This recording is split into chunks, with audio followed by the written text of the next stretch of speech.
তুলির ফর্সা নগ্ন ঘাড় দেখা যাচ্ছে। সদ্য স্নান করে চুল মুছতে মুছতে এসে দাঁড়িয়েছে আয়নার সামনে।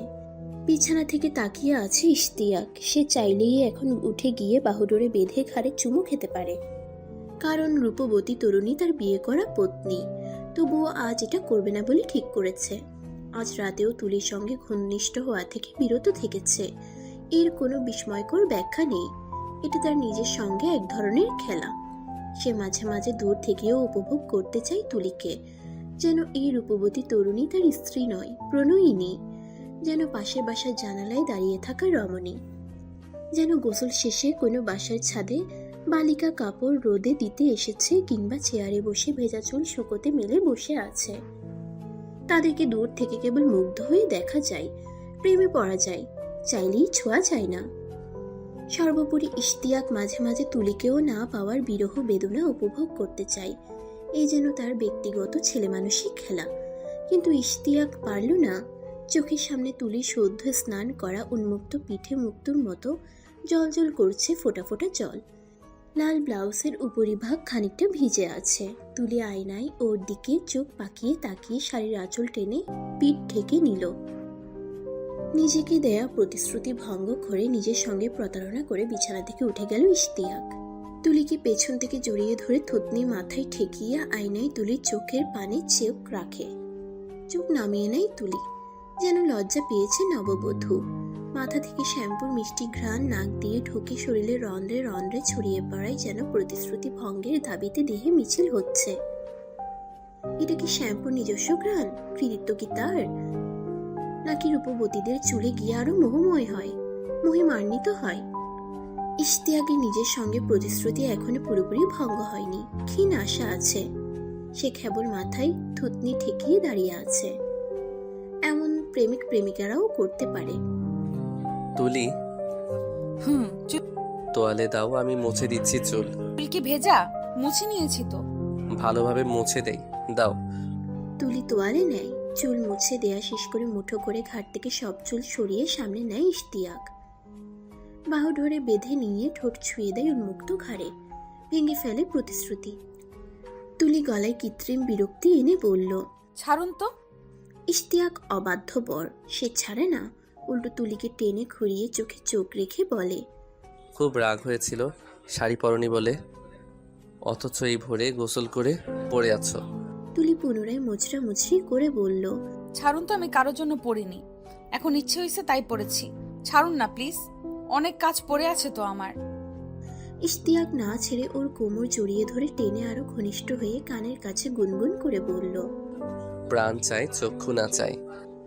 তুলি লজ্জায় লাল হয়ে বলল, হ্যাঁ বলছি আপনাকে, আমি সবেমাত্র গোসল করে এসেছি তো ঢং করতে।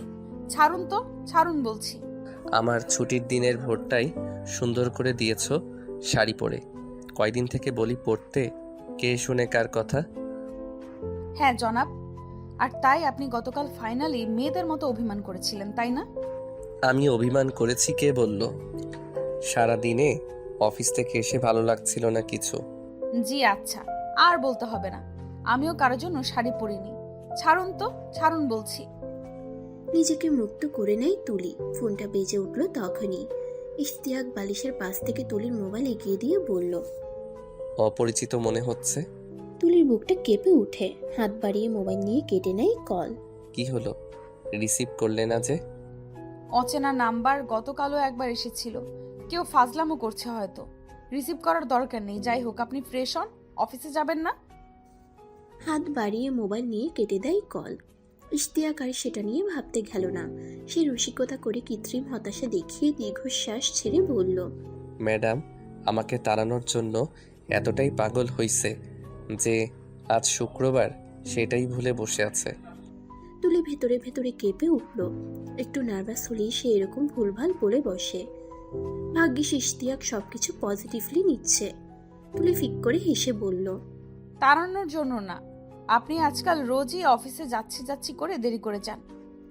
ইশতিয়াক আবার উঠে দাঁড়ায়। পাশের চেয়ারটা টেনে রাখে তুলির পেছনে। দুই হাতে মৃদু চাপ দিয়ে বসিয়ে বলে, এমন রূপবতী বউ থাকলে অফিস যেতে ইচ্ছে করে নাকি? তুলির কাঁচ ভাঙা হাসিতে রুমটা ভরে উঠল। ইশতিয়াক হাতের তালুতে তেল নিয়ে ওর চুলে দিচ্ছে। মানুষটাকে আয়নায় তাকিয়ে দেখছে তুলি। দিনকে দিন যেন শিশু হয়ে যাচ্ছে, অথচ মাথায় দু একটা সাদা চুল উকি মারা শুরু করেছে। দেখতে সুদর্শন, না বলার উপায় নেই। লম্বা আর সুঠাম দেহের অধিকারী, মাথা ভর্তি কালো চুল। এখন শর্ট প্যান্টের সঙ্গে বেগুনি রঙের পাতলা গেঞ্জি পরে আছে। এইরকম পোশাকে একদম বাচ্চা ছেলে লাগে ওকে, অথচ অফিসে যাওয়ার সময় পোশাক পরে নিলে লাগে ভিন্ন কোনো পুরুষ। কি হলো, এভাবে তাকিয়ে আছো কেন? আপনাকে দেখি। আমাকে দেখার কি হলো? কিছু হয়নি। আচ্ছা শুনুন না, আজ কোথাও বেড়াতে যাই। আমরা কিন্তু বিয়ের পর দূরে কোথাও বেড়াতে যাইনি। ইশতিয়াক চুল বেঁধে দিতে দিতে বলল। অফিস থেকে লম্বা ছুটি ছাড়া কোথাও বেড়াতে যাওয়া যায় বলো? তাহলে ঢাকার আশেপাশে কোথাও যাই।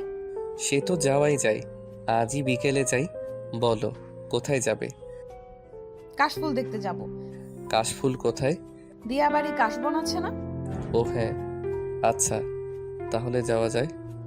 জুম্মার নামাজ পড়ে এলো ইশতিয়াক, টুপি মাথা থেকে রেখে বলল। ক্ষুধা লাগছে, আসো খাই। তুলি ভ্রু কুচকে তাকিয়ে আছে। ইশতিয়াকের চেহারা দেখিয়ে বোঝা যাচ্ছে কথাটা ডাবল মিনিং করে বলেছে সে।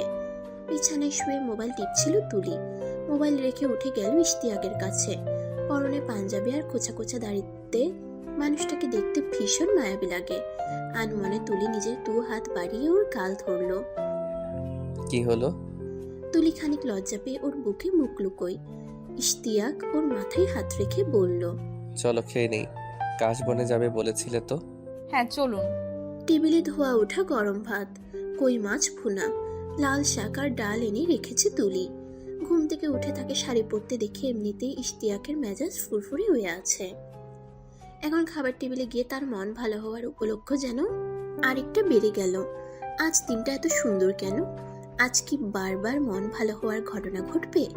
কই মাছ ভুনা তার ভীষণ পছন্দের খাবার।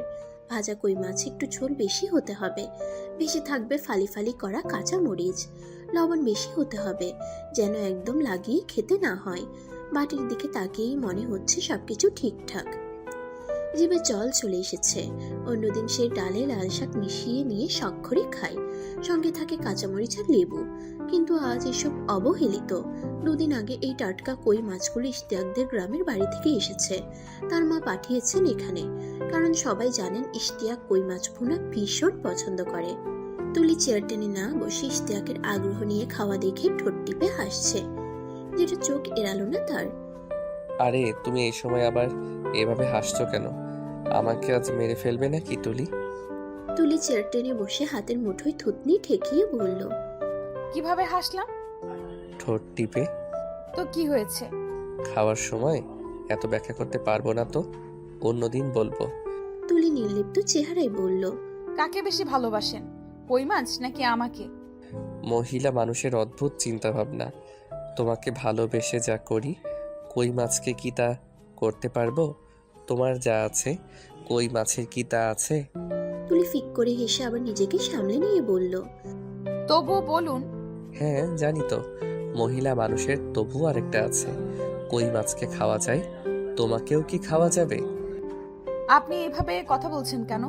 কিভাবে? কেমন রেগে রেগে? তুমি খাও তো? না খাবো না। তাহলে এভাবে তাকিয়ে থেকো না। কেন? এভাবে তাকিয়ে থাকলে অস্বস্তি লাগে। বলেন কি, কেন? এভাবে তাকালে যে অস্বস্তি লাগে জানো না? না তো। তুমি ধরো একা একটা রাস্তা দিয়ে হেঁটে যাচ্ছ, তোমার দুই হাতে কোনো ভ্যানিটি ব্যাগ নেই, কলম নেই, মানে হাতকে ব্যস্ত রাখার কিছুই নেই। আশেপাশে তাকিয়ে দেখে দেখে যাওয়ার মতো বিশেষ কিছু নেই। এই পরিবেশে তুমি হাঁটছো, আর কেউ খানিক দূর থেকে বসে তোমাকে দেখছে এবং সেটা তুমি বুঝতে পারছো। তখন কেমন লাগে জানো? এক ধরনের অস্বস্তি বোধ হয়। মানুষকে বিব্রত করার জন্য আগে এগুলো করতাম। মানুষকে না, বলুন মেয়েদেরকে একা পেলে এভাবে দেখতে। ইশতিয়াক তাকিয়ে দেখে তুলির মুখময় দুষ্ট হাসি ছড়িয়ে আছে। সে শাসানোর ভঙ্গিতে বলল।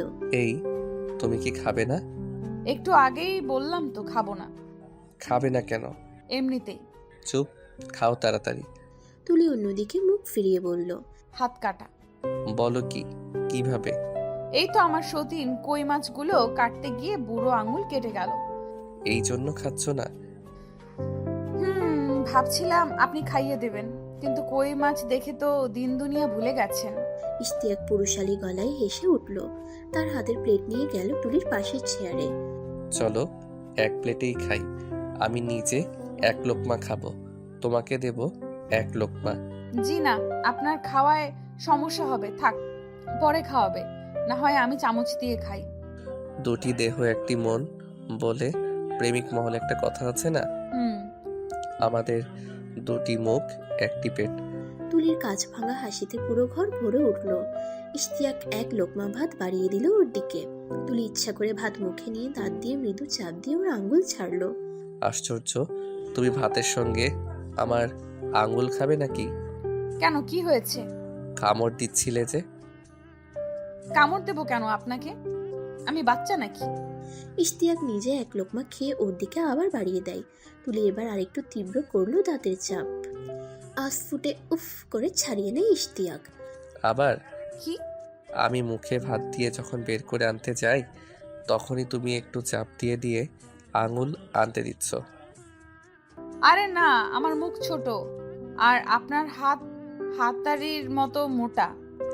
হাতির হাত থাকে, আজাইরা কথা না বলে চুপচাপ খাও তো। পানি দেন। তোমার কাছেই তো, নিজে খাও। না, আপনি যখন কষ্ট করে খাওয়াচ্ছেন, আপনি পানিও খাওয়ান। ইশতিয়াক টেবিলে প্লেট রেখে পানি ঢেলে নিজ হাতে ওকে খাওয়াচ্ছে। তখনই তুলি বিষম খেয়ে ওর পুরো পাঞ্জাবিতে পানি ফেলে ভিজিয়ে দিল।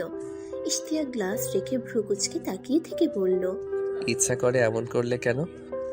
কি ইচ্ছে করে করলাম? তোমার মোটেও কাশি আসেনি, অথচ ইচ্ছা করে পাঞ্জাবি ভিজিয়ে দিয়েছো। অযথা অপবাদ দেবেন না তো, আমি ইচ্ছে করে এমন করিনি। হইছে, তাড়াতাড়ি খাও, পাঞ্জাবি চেঞ্জ করতে হবে আমার। খাওয়া দাওয়ার পর তুলি টেবিল পরিষ্কার করে এসে দেখে ইশতিয়াক পাঞ্জাবি চেঞ্জ করে নিয়েছে। এখন আয়নার সামনে দাঁড়িয়ে চুল ঠিক করছে। তুলি পেছন থেকে জড়িয়ে ধরে ওর পিঠে গাল চেপে ধরে বলল। সরি। ইশতিয়াক আয়নার দিকে তাকিয়েই বলল, কেন? আমি ইচ্ছে করে ভিজিয়ে দিয়েছি। আয়না থেকে ঘুরে তুলির মুখোমুখি হয়ে বলল। এমন করলে কেন? তুলি ফিক করে এসে বলল, আপনার বাড়ির সবাই আমাকে বুঝিয়েছেন আপনি নাকি খুব বদমেজাজি, হুটহাট প্রচন্ড রেগে যান, তাই আমি যেন একটু বুঝে শুনে মানিয়ে চলি। কিন্তু এতদিন থেকে রাগের কিছুই দেখছি না, তাই আজ হুট করে রাগানোর দুষ্টুমি মাথায় চাপলো, অথচ রাগের নিয়ে একটু ফেল হয়ে গেলাম। ও তাহলে এই ঘটনা। ঠিক আছে, রেডি হয়ে যাও, বের হই। দুজন 3:30টার দিকে বের হয়ে পড়ে। রিক্সা নিয়ে ছুটে চলে যায় ইট কংক্রিটের কর্মব্যস্ত শহরের পেছনে ফেলে। রাস্তায় প্রচুর ধুলোবালির কারণে বিরক্ত হয়ে ওঠে দুজনেই, কিন্তু সকল ক্লান্তি বিরক্তি কেটে যেতে সময় লাগলো না। তারা ক্রমশই এক টুকরো সবুজের জগতে ঢুকে পড়ছে। উপরে শুভ্র নীল আকাশ আর সবুজের প্রান্তরে হারিয়ে যাবার হাতছানি। খানিক পর তারা পৌঁছে যায় দিয়া বাড়ির বটতলায়। তুলি মুগ্ধ হয়ে বলল, সুন্দর না?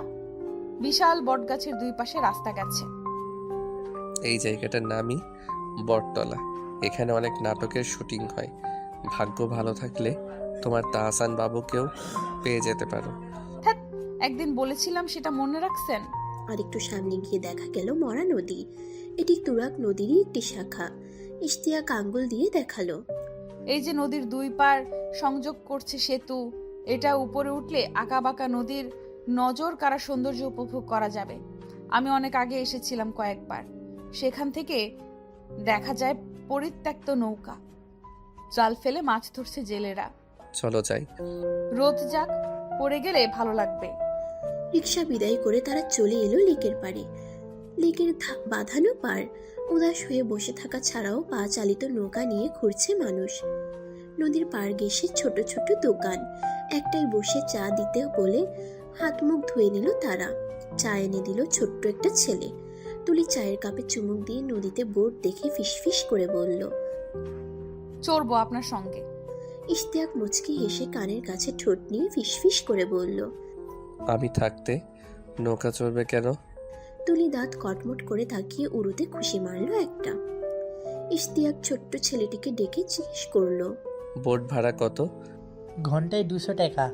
বেশি দূরে যাইয়েন না, আর এইখানে আবার বোট ভিড়াতে আইসান। আচ্ছা ঠিক আছে। দুজন চা খেয়ে দোকানে কথা বলে বোটের দিকে গেল। পা দিয়ে কিভাবে প্যাডেল নিয়ে চালাতে হবে দেখিয়ে দিল ছেলেটি। দুজন বোটে উঠে চড়তে গিয়ে মনে হলো হাঁসের পিঠে বসে আছে তারা।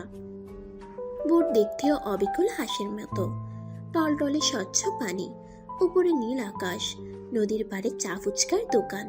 তুলির ডাক শুনে আকাশের দিকে তাকিয়ে বলল, ওয়াও, বিমান এত কাছ দিয়ে যাচ্ছে যে।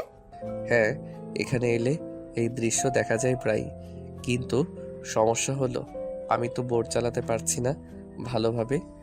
বিমান তো আমাদের উদ্ধার করবে বলে মনে হয় না। তুলি চেহারা বিকৃত করে বলল, তাহলে মাঝখানে এলো কিভাবে নৌকা? প্রথম ধাক্কা আর বাতাসে এসেছে, এখন ঢেউয়ের সঙ্গে এদিক ওদিক যাচ্ছে। তুলির ফোনটা বেজে উঠল, তাকিয়ে দেখে সেই নাম্বার। কেটে দিল পলকে। কি হলো, রিসিভ করলে না যে? অপরিচিত নাম্বার। তুলির ভেতরে ভেতরে বোকামির জন্য নিজের উপরেই প্রচন্ড রাগ হচ্ছে। তুলি নিজের উপর ভীষণ বিরক্ত হলো। সে এই নাম্বার এতক্ষণ থেকে ব্লক মারছে না কেন?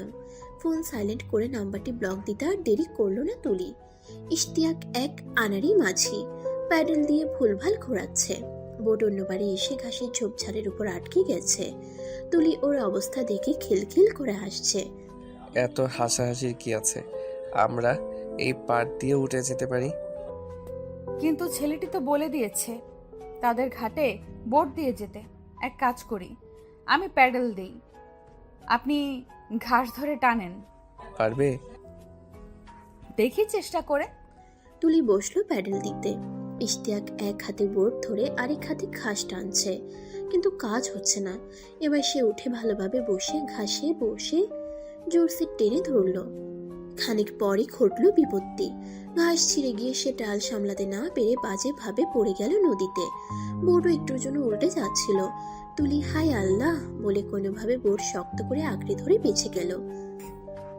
ইশতিয়াক পানিতে পড়েই সঙ্গে সঙ্গে তার মোবাইল মানিব্যাগ পকেট থেকে বের করে হাত উঁচিয়ে ধরলো। তুলি তাড়াতাড়ি নাও, দেখো মোবাইল ঠিক আছে কিনা। তুলি মোবাইল হাতে নিতে নিতে বলল, আপনি উঠুন বোটে। পাগল নাকি? বোটে ভর দিয়ে উঠতে গেলে উল্টে যাবে।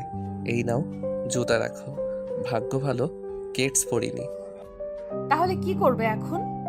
আমরা এদিকে উঠে যাই, ওদের বললে নিজেরা নেবে এসে।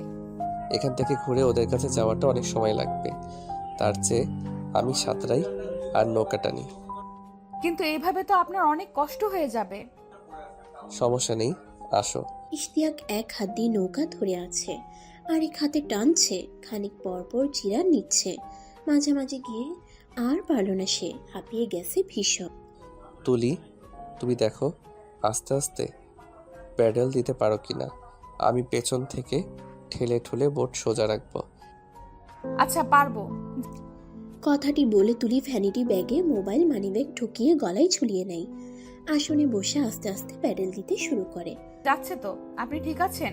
হ্যাঁ, তবে আমিও পা দিয়ে সাঁতার কেটে বোট সোজা রাখছি। শুধু পা দিয়ে সাঁতার কাটা যায় বুঝি? হ্যাঁ, মানুষ পা দিয়ে সাঁতার কাটতে পারে, কিন্তু এভাবে সামনে এগুলেও মাথা ডুবে যায়। তাহলে আপনি ভেসে আছেন কিভাবে? বোটে ধরে আছি। আর এত কথা বলো কেন? আমার কথা বললে মুখে পানি ঢুকে যায়। প্যাডেল বন্ধ করে তুলি কাঁচ ভাঙা হাসিতে ফেটে পড়ে। ইশতিয়াক হাঁপাতে হাঁপাতে বলল, হাসছো কেন? তুমি মজা পাচ্ছ নাকি? হ্যাঁ। হ্যাঁ মানে? আজাইরা কথা না বলে প্যাডেল দাও। তুলি প্যাডেল বন্ধ করে বলল, দেব না, দিলে তো তাড়াতাড়ি চলে যাব। আমি কিন্তু বোট ডুবিয়ে দেব তুলি। এটা ভাড়া বোট। তুমি তো ভাড়া নাও, টান দিয়ে ফেলে দেব। তুলি ওর কথায় মনোযোগ না দিয়ে সেলফি তুলতে শুরু করে। ক্যামেরা এদিক ওদিক করে ঠিক করে ইশতিয়াককে ধরিয়ে তোলার জন্য। তুলি, ভালো হচ্ছে না কিন্তু। আরে স্মৃতি হিসেবে থাকবে তো। ইশতিয়াক বোট থেকে হাত ছেড়ে ডুব দিয়ে অনেকটা দূরে গিয়ে ভেসে উঠে বলল, আমি সাঁতার কেটে চলে যাচ্ছি, তুমি একা একা আসো এবার। তুলি আতকে উঠে মোবাইল ভ্যানিটি ব্যাগে রেখে হাঁক ছাড়ে। কিন্তু আমাকে নিয়ে যান মাঝি। তোমার চেহারায় এখনো দুষ্টামির হাসি। কান ধরে বলো, তাহলে নেবো এসে। শুনুন, এই পৃথিবীতে শুধু আপনার আমার না, আশেপাশে অনেক লোক আছে। নদীর পাড় থেকে স্টল থেকে তাকাচ্ছে। লোক সম্মুখে আপনার বউ কান ধরবে বলুন? ইশতিয়াক কথাগুলো শুনে হেসে ফেলায় পানি মুখে গিয়ে ভীষণ খেলো। তারপর পুনরায় বলল, কিন্তু তুমি এখনো দুষ্টামির ধান্দায় আছো? কাতর হয়ে বলো, তবেই নেব। আপনি কি পাথর? কাতর হয়ে বলতে হবে কেন?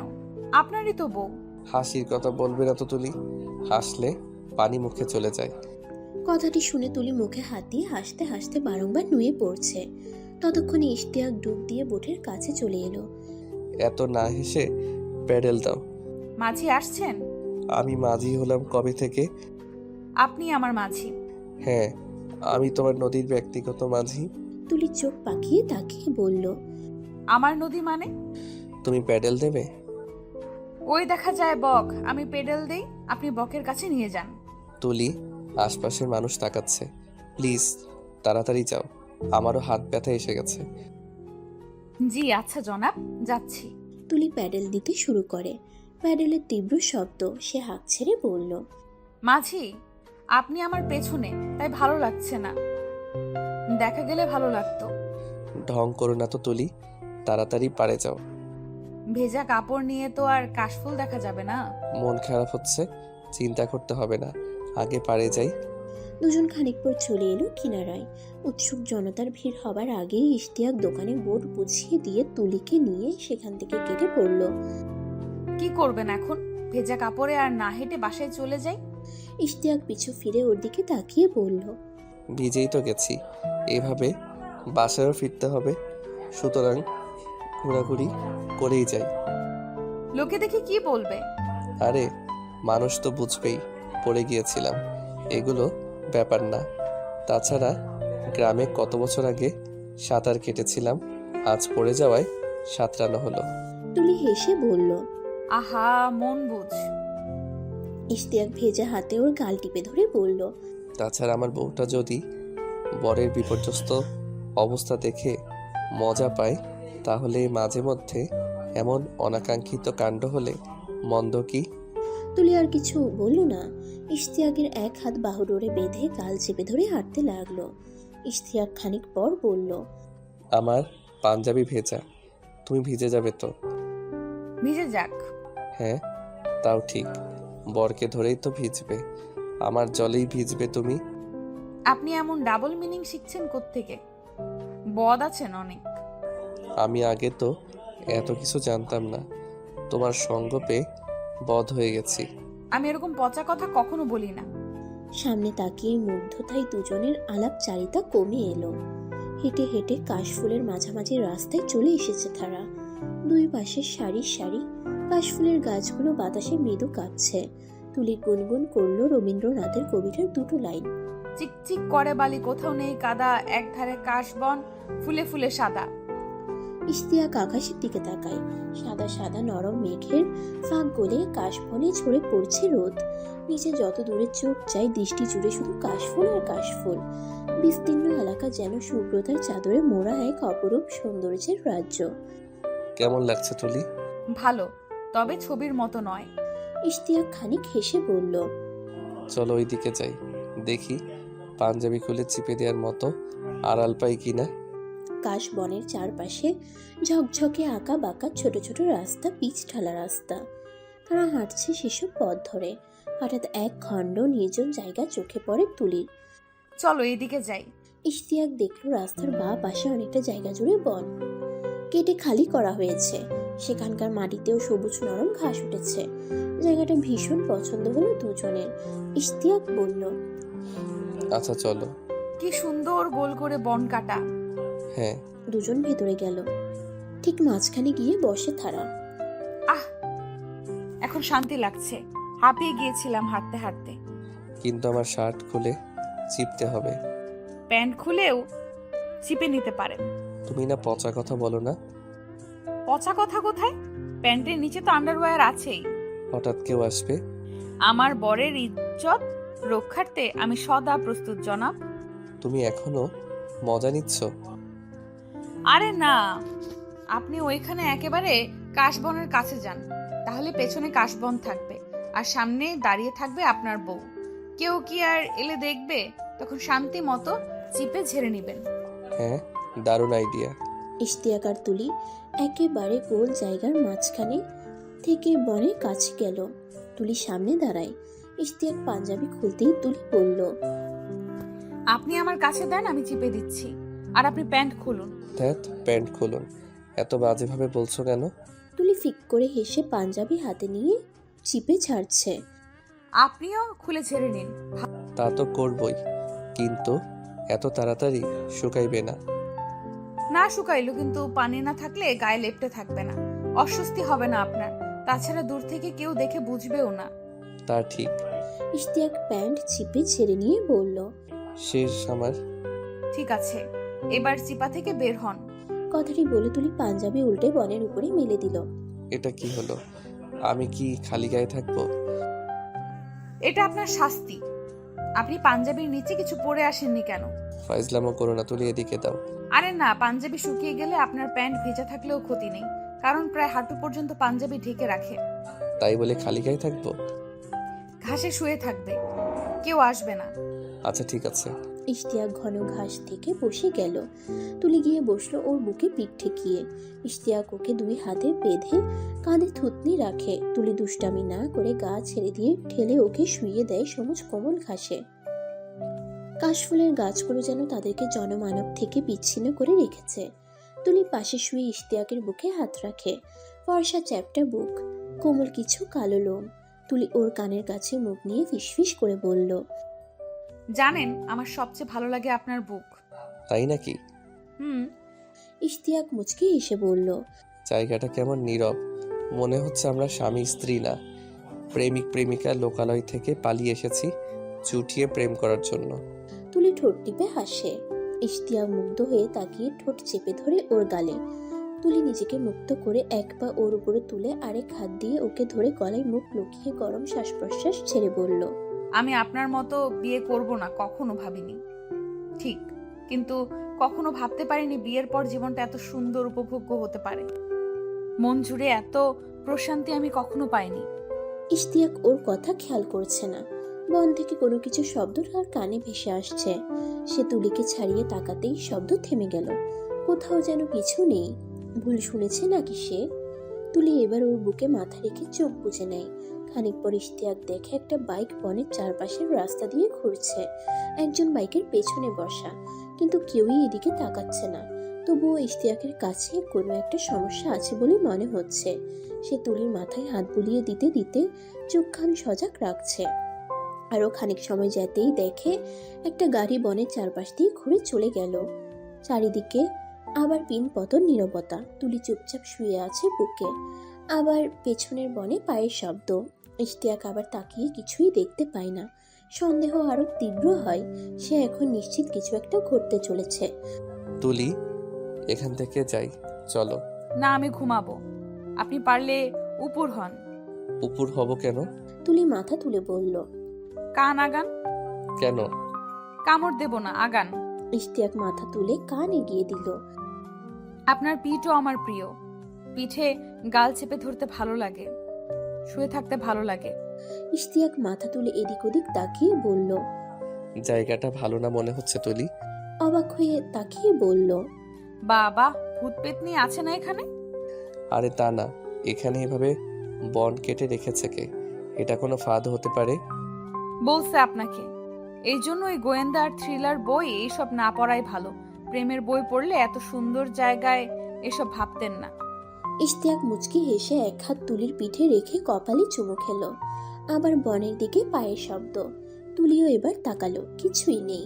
ইশতিয়াক আর দেরি না করে বলল, উঠে পড়ো, এখান থেকে বের হব। তুলি ভয়ে ঢোক গিলে বলল। ভূত আছে নাকি? ইশতিয়াক হেসে বলল, তোমারও উচিত হরর মুভি আর বই না পড়া। ভূত ছাড়া আর কিছুই ভাবছো না। কথা বলতে বলতে তারা এখান থেকে বের হয়ে এলো। চলো নদীর পাড়ের দোকানের দিকে যাই। তুলি ওর হাত ধরে সম্মতি জানায়। দুজন পাকা রাস্তা ধরে হাঁটছে। তখনই একটা বাইক এসে সামনে দাঁড়ায়। এই দাঁড়ান দাঁড়ান এখানে। পুলিশ দেখে তুলি আর ইশতিয়াক মুখ চাওয়াচাওয়ি করছে। কিছুই বুঝতে পারছে না তারা। ইশতিয়াক এগিয়ে গেল বাইকের কাছে। আমাদের ডাকছেন স্যার? হ্যাঁ, আপনাদের ডাকলাম। এখানে কি, বাড়ি কোথায়? এখানে কি মানে? এখানে বেড়াতে এসেছি। বাসা? ইশতিয়াক বাসার ঠিকানা বলার পর পুলিশ পুনরায় বলল, আপনাদের সম্পর্কে কি হন? স্বামী স্ত্রী। এই উত্তর শুনে পুলিশ যেন আশাহত হলো, তবুও হাল না ছেড়ে বলল, স্বামী স্ত্রী বললেই তো হবে না, এই গাছের নিচে চলুন, ছায়া আছে। ওই যে ম্যাডাম, আপনিও চলুন। এত দূর হেঁটে যেতে হবে দেখেই তুলির বিরক্তি এসে গেল। ইশতিয়াক কোমরে 2 হাত রেখে একদোলা থুতু ফেলে বলল, বুঝলাম না স্যার, এই রোদের মাঝে গাছের নিচে যেতে হবে কেন? হয়রানি করার কারণ কি বলুন? আরে মিয়া, হয়রানি মানে? আপনারা ঝোপঝাড়ে শুয়ে থাকবেন, পুলিশ খোঁজ খবর নেবে না? আগে গাছের নিচে চলুন, সেখানে গিয়ে আলাপ হবে। এখানে মাঝ রাস্তায় কি? দুজন বিরক্তি নিয়ে বাইকের পিছু পিছু গেল। রোদে পিচ ঢালা রাস্তা ধরে হেঁটে একটি গাছের ছায়ায় এসে দাঁড়িয়েছে তারা। সেই গাছ থেকে একটি ছেলে নেমে এলো, আরেকজন দূরে হাঁটাহাঁটি করছে। পুলিশ এবার বাইক থামিয়ে বলল, আপনারা কি হন? স্বামী স্ত্রী।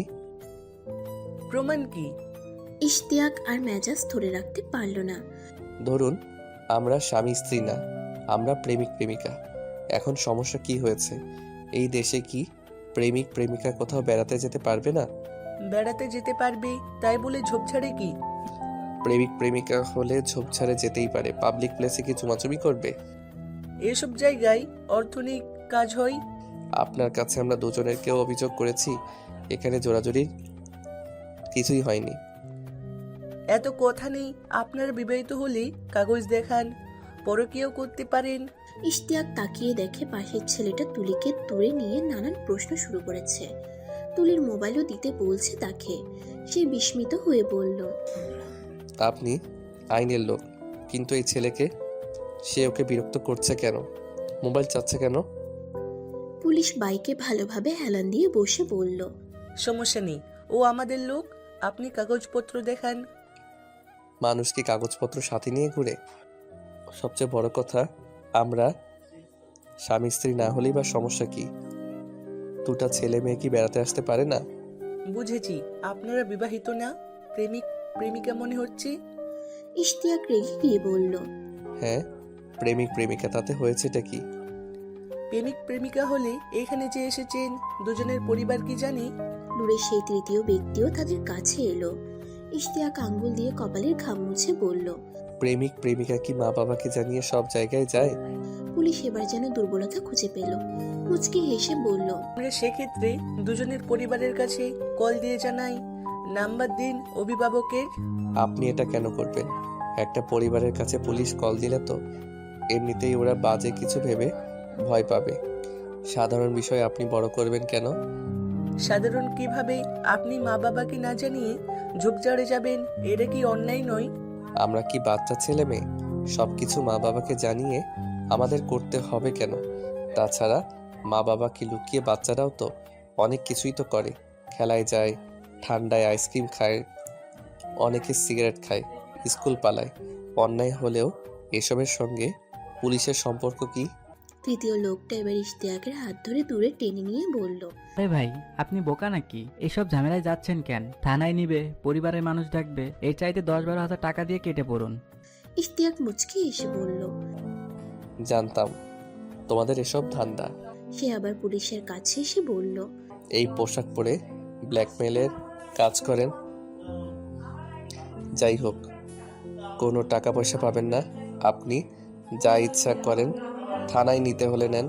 আর গাছের উপর থেকে ভিডিও করিয়েছেন তো, পারলে সাংবাদিক ডাকেন, রিপোর্টার এনে চ্যানেলে লাইভ দেখান। আমারও দরকার লোকজন জানানো। আর আমরা বিবাহিত কিনা তার কাগজ দেখাতে পারবো না। আমরা বিবাহিত না।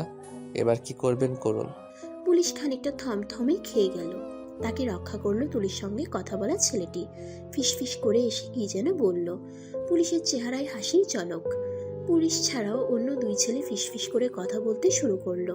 ওরা কিছু একটা তুলির কাছে পেয়েছে। 3 জনকেই খুশি খুশি দেখা যাচ্ছে। ইশতিয়াকের কানেও এলো ওদের কিঞ্চিত কথাবার্তা। হলুদ গেঞ্জি পরা ছেলেটি যে তুলির সঙ্গে কথা বলেছে সে বলল, মেয়েটির সঙ্গে টাকাই নাই, ওকে ব্ল্যাকমেল করে তেমন লাভই হবে না। পরে তো পাবো। মেয়েটির ফোন থেকে সবকিছু আমাদের মোবাইলে নিয়ে রাখি। ওর জামাইকে দেখাই, তাকে ব্ল্যাকমেল করলে টাকা মিলবে। আরে না, তাতে জামাই বউয়ের মাঝে ঝামেলা হবে, আমরা টাকা পাবো কিভাবে? তাও ঠিক। আচ্ছা, বউকে আরো প্রেশার দিয়ে রাখি আর জামাইয়ের নাম্বার রাখি। তৃতীয় ব্যক্তি মাথা নেড়ে সম্মতি জানায়। ইশতিয়াক পুরোপুরি কোনো কিছু বুঝতে পারছে না। তুলির দিকে তাকায়, খুবই বিপর্যস্ত দেখাচ্ছে ওকে। হলুদ গেঞ্জি পরা ছেলেটি এগিয়ে এসে তাকে বলল, আপনার নাম্বারটা দিন, কিছু জরুরি কথা আছে, পরে যোগাযোগ করব। আপনার ভালোর জন্যই বলছি। ইশতিয়াক আমতা আমতা করে নাম্বার দিয়ে দিল। তুলির ভয়ে হাত পা কাঁপছে, বুক ধরফর করছে। এইসব কি হচ্ছে সে কিছুই বুঝতে পারছে না। ছেলেটি কে? তাকে একটা নাম্বার থেকে কদিন আগে কল দিয়ে ছলনাময়ী আমার জীবন নষ্ট করেছিস এমন অনেক এলোমেলো কথা বলে অভিযোগ করেছিল। এমনভাবে কথা বলেছে তুলি নিজেই ভয় পেয়ে যায়, যেন সব কিছুই সত্য বলছে। কেউ শুনলে ভাববে আসলেই সে ছেলেটির সঙ্গে এমন কিছু করেছে। আজ সকাল থেকে কল রিসিভ করেনি, নাম্বারও ব্লক দিয়েছে। যখন হলুদ গেঞ্জি পরা ছেলেটির হাতে মোবাইল দিয়েছিল ঠিক তখনই দেখে অন্য নাম্বার থেকে অনেকগুলো কল এসেছে। মোবাইল সাইলেন্ট থাকায় সে বুঝতে পারেনি কলের সঙ্গে একটা মেসেজও এসেছে। হলুদ গেঞ্জি পরা ছেলেটি তুলির হাত থেকে ফোন নিয়ে মেসেজে ক্লিক করে। কল রিসিভ করছো না কেন? আমাকে না চেনার অভিনয় করা বন্ধ করো। তোমার হোয়াটসঅ্যাপে কিছু ছবি আর ভিডিও পাঠিয়েছি, দেখো। এসব কি ভুলে গেছো? মেসেজ দেখে তুলি নিজেই আটকে উঠে। হোয়াটসঅ্যাপে আবার কি পাঠাবে, তাও এই জঘন্য লোকদের হাতে পড়বে। ততক্ষণে হলুদ গেঞ্জি পরা ছেলেটি ডাটা অন করে হোয়াটসঅ্যাপে ঢুকে সব পেয়ে যায়। তুলির ভাবনায় ব্যাঘাত ঘটায় তৃতীয় ব্যক্তি। ম্যাডাম, কিছু টাকা পয়সা দিয়ে এখানেই মিটমাট করে দিন, আপনার হাজব্যান্ডকে কিছুই জানানো হবে না। ম্যাডাম, হলুদ গেঞ্জি পরা যে ছেলেটিকে দেখছেন সে কিন্তু খুবই খারাপ, আপনার হাজব্যান্ডকে সব বলে দিতে পারে। কিছু টাকা পয়সা দিয়ে মিটমাট করে নিন, ছবি আর ভিডিওগুলো এক্কেবারে ফকফকা। আপনার জামাই দেখলে যতই যা বলেন কাজ হবে না, সংসার কিন্তু এক্কেবারে শেষ। তুলি দুই হাতে মুখ ঢেকে নিজেকে সামলাচ্ছে। যা করার দ্রুত করতে হবে। এই ছবি আর ভিডিওগুলো ইশতিয়াকের কাছে কোনোভাবে যেতে দেওয়া যাবে না। তার সঙ্গে গভীর ষড়যন্ত্র চলছে, আর এরা টাকাও না পেলে ঝামেলা করবে। ইশতিয়াককে তো দেখাবেই, পারলে নেটে দিয়ে দুনিয়ার মানুষকে দেখিয়ে ছাড়বে। সে এখন কি করবে? টাকাই দেবে। আগে এখান থেকে ঝামেলা চুকিয়ে যাওয়া যাক, বাকি সব পরে ভেবে দেখবে।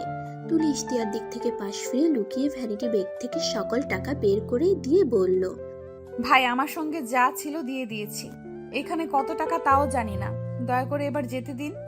ছেলেটি টাকায় মুঠো নিয়ে হলুদ গেঞ্জি পরা ছেলেকে ডেকে আড়ালে নিয়ে গেল। দুজন ফিসফিস করে কথা বলছে।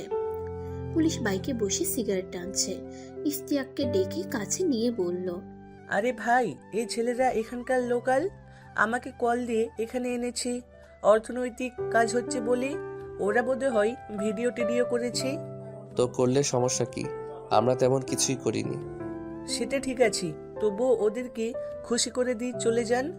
বলবেন ছবি টবি ডিলিট করে দিতে।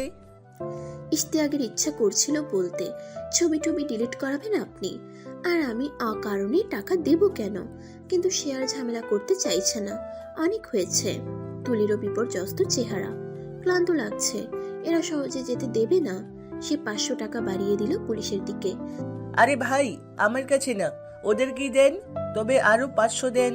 দাঁড়ান, আমি ডেকে আনছি। পুলিশ দুজনকে ডেকে এনে বলল, ভাই, তোমাদেরকে 1000 টাকা দিয়ে যাচ্ছেন, চা নাস্তা করে নিও। আর ভিডিও টিডিও করে থাকলে ডিলিট দিয়ে দিও, ঠিক আছে? দুজন সম্মতি জানায়। ইশতিয়াক পুলিশের নাটক সবই বুঝতে পারছে, তবুও টাকা বাড়িয়ে দিয়ে বিদায় নিয়ে তুলির দিকে গেল। ইশতিয়াক টাকা দিয়ে তুলির কাছে আসে। ওর মুখের দিকে ভালোভাবে তাকায়। কেমন বিপর্যস্ত চেহারা, হয়তো ভয় পেয়েছে ভীষণ। সে হাত পিঠের দিকে নিয়ে তুলিকে জড়িয়ে ধরে বলল, চলো যাই। খানিক হেঁটে ইশতিয়াক পুনরায় বলল, তোমাকে এরকম দেখাচ্ছে কেন? মন খারাপ? তুলি নিজেকে আর সামলাতে পারে না। ইশতিয়াকের বুকে মুখ লুকোয়। পুরো শরীর ফ্যাস ফ্যাস কান্নায় কেঁপে ওঠে। ইশতিয়াক বাঁ হাতে ওর থুতনি ধরে তুলে চোখের জল মুছে দিতে দিতে বলল, আরে কাঁদছো কেন বোকা? এরকম কত হয় মানুষের সঙ্গে। তাছাড়া আমরা বিবাহিত হয়েও ওইখানে কিছুই তো করিনি। তবুও পুলিশ বলেছে ভিডিও টিডিও করে থাকলে ডিলিট করে দিতে। কেঁদো না, চলো আস্তে আস্তে যাই। সামনে গিয়ে রিক্সা নিয়ে সোজা বাসায় চলে যাব। টিস্যু দিয়ে চোখ মুখ মুছে নাও। ইশতিয়াকের স্বাভাবিক আচরণ দেখে তুলি মনে মনে ভীষণ খুশি হয়। সব কিছুই পজিটিভলি নিচ্ছে মানুষটা। ভ্যানিটি ব্যাগ থেকে টিস্যু বের করে তুলে মুখ মুছে নেয়। এবার এক ফাঁকে ওই নাম্বারও ব্লক করে দিতে হবে। আগেরটা ব্লক করে দেওয়ার পরও আরেকটা দিয়ে কল আর মেসেজ দিয়েছে। কয়টা সিম কে জানে, যখন তখন কল এলে তাদের মাঝে ভুল বোঝাবুঝি হতে পারে। আচ্ছা, ইশতিয়াককে কি ছবিগুলোর বিষয়ে বলবে? আগ বাড়িয়ে বলার পর যদি সন্দেহ করে? বিয়েটাও হয়েছে, বেশি দিন হয়নি, সবে মাত্র 1 মাস হলো, তবে চেনা জানা অনেক আগে থেকেই। তখন মুগ্ধা তাদের বাসায় ইশতিয়াক ভাড়াটিয়া হিসাবে উঠে। পড়ালেখা শেষ করে একটা প্রাইভেট কোম্পানিতে চাকরি করছিল। নিজের পরিবারের সঙ্গে তার সবসময় ঝামেলা লেগে থাকে, কারোর সঙ্গে বনিবনা হয় না, এখনো তেমন নেই। এটাই মূল সমস্যা কিনা আরো কিছু আছে তুলি জানে না। ব্যাংকে চাকরি হওয়ার পর মা বাবাকে দিয়ে বিয়ের প্রস্তাব দেয় ইশতিয়াক। তুলিও রাজি হয়ে যায়। খুবই ঘরোয়া পরিবেশে বিয়েটা হয়। বলতে গেলে ইশতিয়াকই এত আয়োজন চাইনি। বিয়ের সময় ইশতিয়াকের বাবা মা উপস্থিত ছিলেন। বিয়ে শেষে সোজা নিজের ফ্ল্যাটে নিয়ে আসে ইশতিয়াক। তার মা বাবাও ছেলের কথার বিরুদ্ধে যাননি। কেন যেন ওরা ইশতিয়াককে নিজের মতো থাকতে দেন, কোনো কিছুতে ঘাটাতে যান না। এর পুরোপুরি কারণ তুলি বের করতে পারেনি। কেবল ওরা বলেছিল, বৌমা, আমাদের ছেলেটা হুটহাট অনেক বেশি রেগে যায়, তুমি মানিয়ে নিও মা। তার মানে ওরা হয়তো ইশতিয়াককে কিছুটা ভয়ও পায়। কি হলো, এত চুপচাপ কেন? ইশতিয়াকের প্রশ্নে তুলি ভাবনার ভুবন থেকে বাস্তবে ফিরে আসে। না কিছু না। মন খারাপ? না, শুধু একটু ক্লান্ত লাগছে। এই তো রাস্তায় চলে এসেছি, একটা রিক্সা নিয়ে সোজা চলে যাব। ইশতিয়াক রিক্সা ডেকে আনে। দুজন রিক্সায় উঠে বসে। ওর পিঠের দিকে হাত নিয়ে জড়িয়ে ধরেছে ইশতিয়াক। তুলিও কাঁধে মাথা রেখে, কিন্তু আশেপাশে কিছুই যেন দেখছে না, শব্দ কানে আসছে না। মাথায় কেবল উপর্যুপরি চিন্তার ঝড় বইছে। অচেনা নাম্বারের ছেলেটি আসলে কে? তাকে চেনে কিভাবে? নাম্বারই বা পেল কোথায়? আর তার সঙ্গে অন্তরঙ্গ ছবি, লিপকিসের ভিডিও, এগুলো কিভাবে সম্ভব? যে ছেলেকে চেনেই না তার সঙ্গে নিজের এমন ছবি কিভাবে? নিশ্চয়ই এডিট করা। তার তো আর স্মৃতিশক্তি লোপ পায়নি, যে অতীত ভুলে গেছে। কেউ চাচ্ছে হয়তো ইশতিয়াকের সঙ্গে তার সুখের সংসার ভেঙে যাক। ছেলেগুলোকে যেহেতু টাকা দিয়েই এসেছে, ওদের দিক শেষ। সুতরাং বিষয়টি আপাতত ইশতিয়াককে না জানানোই ভালো। সম্পর্কে সেদে সেদে তৃতীয় পক্ষ ঢোকানোর মানেই হয় না। ওই লোকাল দুইটা ছেলে কিসব বলাবলি করলো? ইশতিয়াকের প্রশ্নে তুলি ভেতরে ভেতরে কেঁপে উঠে। কি বলেছে? আমি পুরোপুরি শুনিনি। তোমাকে কিসের জন্য ব্ল্যাকমেল করতে চাইছিল? তুমি নাকি টাকা নেই বলেছে, সব দূর থেকে শুনলাম। তুলি স্বস্তির নিঃশ্বাস নেয়। তার মানে ইশতিয়াক বিষয়টি ভালোভাবে বোঝেনি। হ্যাঁ, ওরা টাকা চাইছিল, বলল আমরা কি করেছি সব ভিডিও আছে, আমি টাকা দিলে এগুলো ডিলিট করে দিবে। আমরা কি এমন করেছি বলো? তাদের কেন ভয় পেয়ে টাকা দেব? তাই বলেছে আমার কাছে টাকা নেই। ভালো করেছো, সবগুলোই দান্দাবাজের দল। তুই বোর হচ্ছ দেখে ঝামেলা মিটমিট করে চলে এলাম, না হয় দেখতাম কিভাবে টাকা নেয়। তুলি আরেকটু ঘনিষ্ঠ হয়ে বসে বলল, থাক, ঝামেলা না করাই ভালো হয়েছে। খানিক দূরে যেতেই রাস্তায় জ্যাম। রিক্সা থেমে আছে অনেকক্ষণ। তুলি ওর কাঁধে তন্দ্রাচ্ছন্ন হয়ে চোখ বুঝে মাথা রাখে। পাশেই ফুচকা ও বাদামওয়ালা দেখে ইশতিয়াক হাত ইশারায় ডেকে ফুচকা এবং বাদাম নেয়।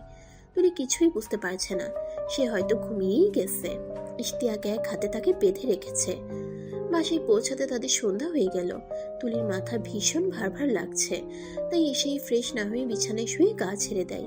ইশতিয়াক ফ্রেশ হয়ে এসে বলল, শুয়ে থাকো, কিন্তু অসময়ে ঘুমিয়ে যেও না। আমি কফি জাল দিয়ে নিয়ে আসছি। তুলি মাথা নেড়ে সম্মতি জানায়। লোকটা এত যত্ন নেয়, দিনকে দিন ভীষণ মায়ায় জড়িয়ে গেছে। ইশতিয়াক রুম থেকে বের হয়ে রান্নাঘরের দিকে যেতেই তুলির মনে পড়ে যায়। ফোনটা হাতে নেয়। প্রথমে ওই নাম্বার ব্লক করে, তারপর হোয়াটসঅ্যাপে গিয়ে ক্রোধে লিখে, তুই এইসব পিক আর ভিডিও এডিট করেছিস কেন? কোন গরুর বাচ্চারে তুই? তোরে যে বললাম চিনি না, তারপরেও কল দেস কেন? বাসায় কি মা বোন নাই? আমি একজন বিবাহিত মেয়ে, আগেই বলেছি। তোকে চিনিও না, তারপরেও কেন মেসেজ আর কল দিয়েছিস? আবার আমার পিক এডিট করে পাঠিয়ে ভয় দেখাচ্ছিস, কুকুরের বাচ্চা। তোর নামে মামলা করব আমি, জেলের ভাত খাওয়াবো। আগের নাম্বার ব্লক দিচ্ছি, এখন আরেক নাম্বার দিয়ে জ্বালাচ্ছিস। আর কখনো মেসেজ দিবি না বললাম। মেসেজটা সেন্ড করে ব্লকে দেয় নাম্বার। রাগে এখন রীতিমতো তুলির শরীর কাঁপছে। আজ কেমন বিপদেই না পড়েছিল এই অচেনা লম্পটটার কারণে। খানিক পরেই ট্রে করে কফি নিয়ে এলো ইশতিয়াক। এই যে ম্যাডাম, অবেলায় ঘুমানোর দরকার নেই, চলো বেলকনিতে বসে কফি খাই। উঠতেই ভালো লাগছে না। ইশতিয়াক মুচকি এসে বলল। আচ্ছা শুয়ে থাকো। কথাটি বলে সে ট্রে নিয়ে ব্যালকনিতে যায়। সেখানে দুটো চেয়ার আছে। জায়গাটা ছোট্ট হলেও বসতে ভালো লাগে, মন ফুরফুরে হয়ে যায়। এখান থেকে রাতের আকাশ দেখতে দারুণ লাগে। নিচে তাকালেও পাড়ার বাসাগুলোর জানালার ফাঁক গলে রাতের তারার মতো বিন্দু বিন্দু আলো উকি দেয়। ইশতিয়াক ট্রে রেখে তুলির পাশে গিয়ে বসে। তুলি ওর হাতটা গালে চেপে ধরে তাকায়। মানুষটা এত যত্ন করে, ভালোবাসে, ওকে কখনো হারাতে পারবে না তুলি। হাজার রাগী হোক সে মানিয়ে নেবে। কি হলো ম্যাডাম, এভাবে তাকিয়ে না থেকে উঠো। কথাটি বলে ইশতিয়াক মাথার দিকে হাত নিয়ে আস্তে করে তুলে, আরেক হাত হাঁটুর দিকে নিয়ে পাজা কোলা করে কোলে নেয়। তুলি আবার কাঁচ ভাঙা হাসিতে ফেটে পড়ছে। ইশতিয়াক তাকে বুকের সঙ্গে আরো চেপে ধরে পড়ল। এভাবে হাসলে খেয়ে ফেলতে ইচ্ছা করে। তুলি ওর কাঁধে মুখ লুকিয়ে ফিসফিস করে বলল, আমার এত ভাগ্য ভালো কেন আমি ভেবে পাই না। কি করে আপনার মতো বর পেলাম? বাব্বা, তাই? জি, তবে আমার প্রায় মনে হয় এই সুখ আমার চিরস্থায়ী হবে না। তা কেন? জানি না, অবচেতন মন বলে। ব্যালকনিতে এসে ইশতিয়াক তাকে চেয়ারে বসায়। তুলি রসিকতা করে বলে, আপনার কোলেই ভালো লাগছিল, শরীরের উষ্ণতায় কেমন ওম ওম লাগে। ইশতিয়াক ওর হাতে কফির কাপ তুলে দিয়ে বলল, আমার বউটা যেরকম চাচ্ছে সেরকমই হবে। আগে কফি খেয়ে নাও, তারপর। তারপর কি হবে? পরেরটা পরে, আগে কফি শেষ হোক, তোমার ঘুম ঘুম ভাব কেটে যাবে। তুলি কফিতে চুমুক দেয়। খানিকক্ষণ নীরবতায় কেটে যায়। নীরবতা ভাঙে ইশতিয়াক। তুমি এখনো আপনি বলো, তুমি তো কবে আসবে আর? আসবো না, আপনি বলতেই ভালো লাগে। তা কেন? তাহলে কি আমিও আপনি ডাকবো নাকি? জীবনেও না, তুমি বলবেন। আপনার মুখে আমার নামও ভীষণ ভালো লাগে। ইশতিয়াক রসিকতা করে বলল, তাহলে আমি তুই ডাকবো। একদম না, বরের মুখে তুই খুবই বিশ্রী লাগে। তুমি সুন্দর। আচ্ছা ঠিক আছে। দুজনের কফি শেষ হতে ইশতিয়াক কাপ রেখে শীতল পাটি নিয়ে এলো। একটু রুমে যাও তুলি। তুলি গেলে সে চেয়ার দুটো বের করে শীতল পাটি বিছিয়ে নেয় ব্যালকনিতে। আসো, বসো এসে। এত আয়োজন কিসের জনাব? বসো, আসছি আমি। ইশতিয়াক গিয়ে বাদামার ফুচকার ব্যাগ নিয়ে এলো। মোবাইলে মৃদু শব্দে ছেড়ে দিল তার প্রিয় কবির প্রিয় গান। সেদিন দুজনে দুলেছিল বনে, যেতে যেতে পথে পূর্ণিমা রাতে। এখন আমার বেলা নাহি, আর রহিব একাকী বিরহের ভার। ইশতিয়াক পলিথিনের ব্যাগ থেকে ফুচকা আর বাদাম বের করে সামনে রাখে। তুলি অবাক হয়ে বলল, এগুলো কখন নিলেন? খেয়াল করিনি তো। তুমি ঘুমাচ্ছিলে তখন। কিন্তু রিক্সা থেকে নেমে রুমে এলাম, তাও খেয়াল করিনি। তুমি জানো কোথায় মন পড়ে আছে তোমার। তুলি আর সেদিকে কথা বাড়াতে গেল না, সে এড়িয়ে গিয়ে বলল, জায়গাটা অনেক ভালো লাগছে। পার্টিও মাপ মতো এনেছো দেখছি। আমি রোজই এখানে এসে সন্ধ্যায় একা একা বসে গান ছেড়ে সিগারেট টানতাম। এই ভালো কথা মনে করছেন। আপনি সিগারেট খান জানি, কিন্তু গন্ধও তেমন পাই না, আবার আমার সামনেও খান না। তা কেন? তুমি অপছন্দ করতে পারো ভেবে।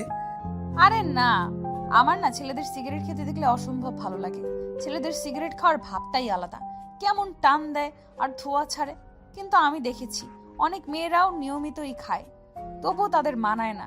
সিগারেট যেন ছেলেদের একান্ত ব্যক্তিগত অলংকার, যেরকম মেয়েদের নাক, কানে দুল, কপালের টিপ। বাবা সিগারেটকে মহিমান্বিত করে ছাড়বে দেখছি। তুলি ফিক করে হেসে বলল, সিগারেট খাওয়া অবশ্যই ক্ষতিকর, না খাওয়াই ভালো। মানে সিগারেট খাওয়া অবস্থায় ছেলেদের দেখতে আর কি কেমন হিরো হিরো লাগে। ইশতিয়াক হেসে বলল, যাই হোক, এখন তুমি আমার কোলে বসে বুকে পিঠ ঠেকিয়ে উষ্ণতা আর ওমম ভাব নিয়ে ফুচকা খেতে পারো। এই ভেবে তো আপনাকে দেখা যাবে না। বাইরের আকাশ দেখবে?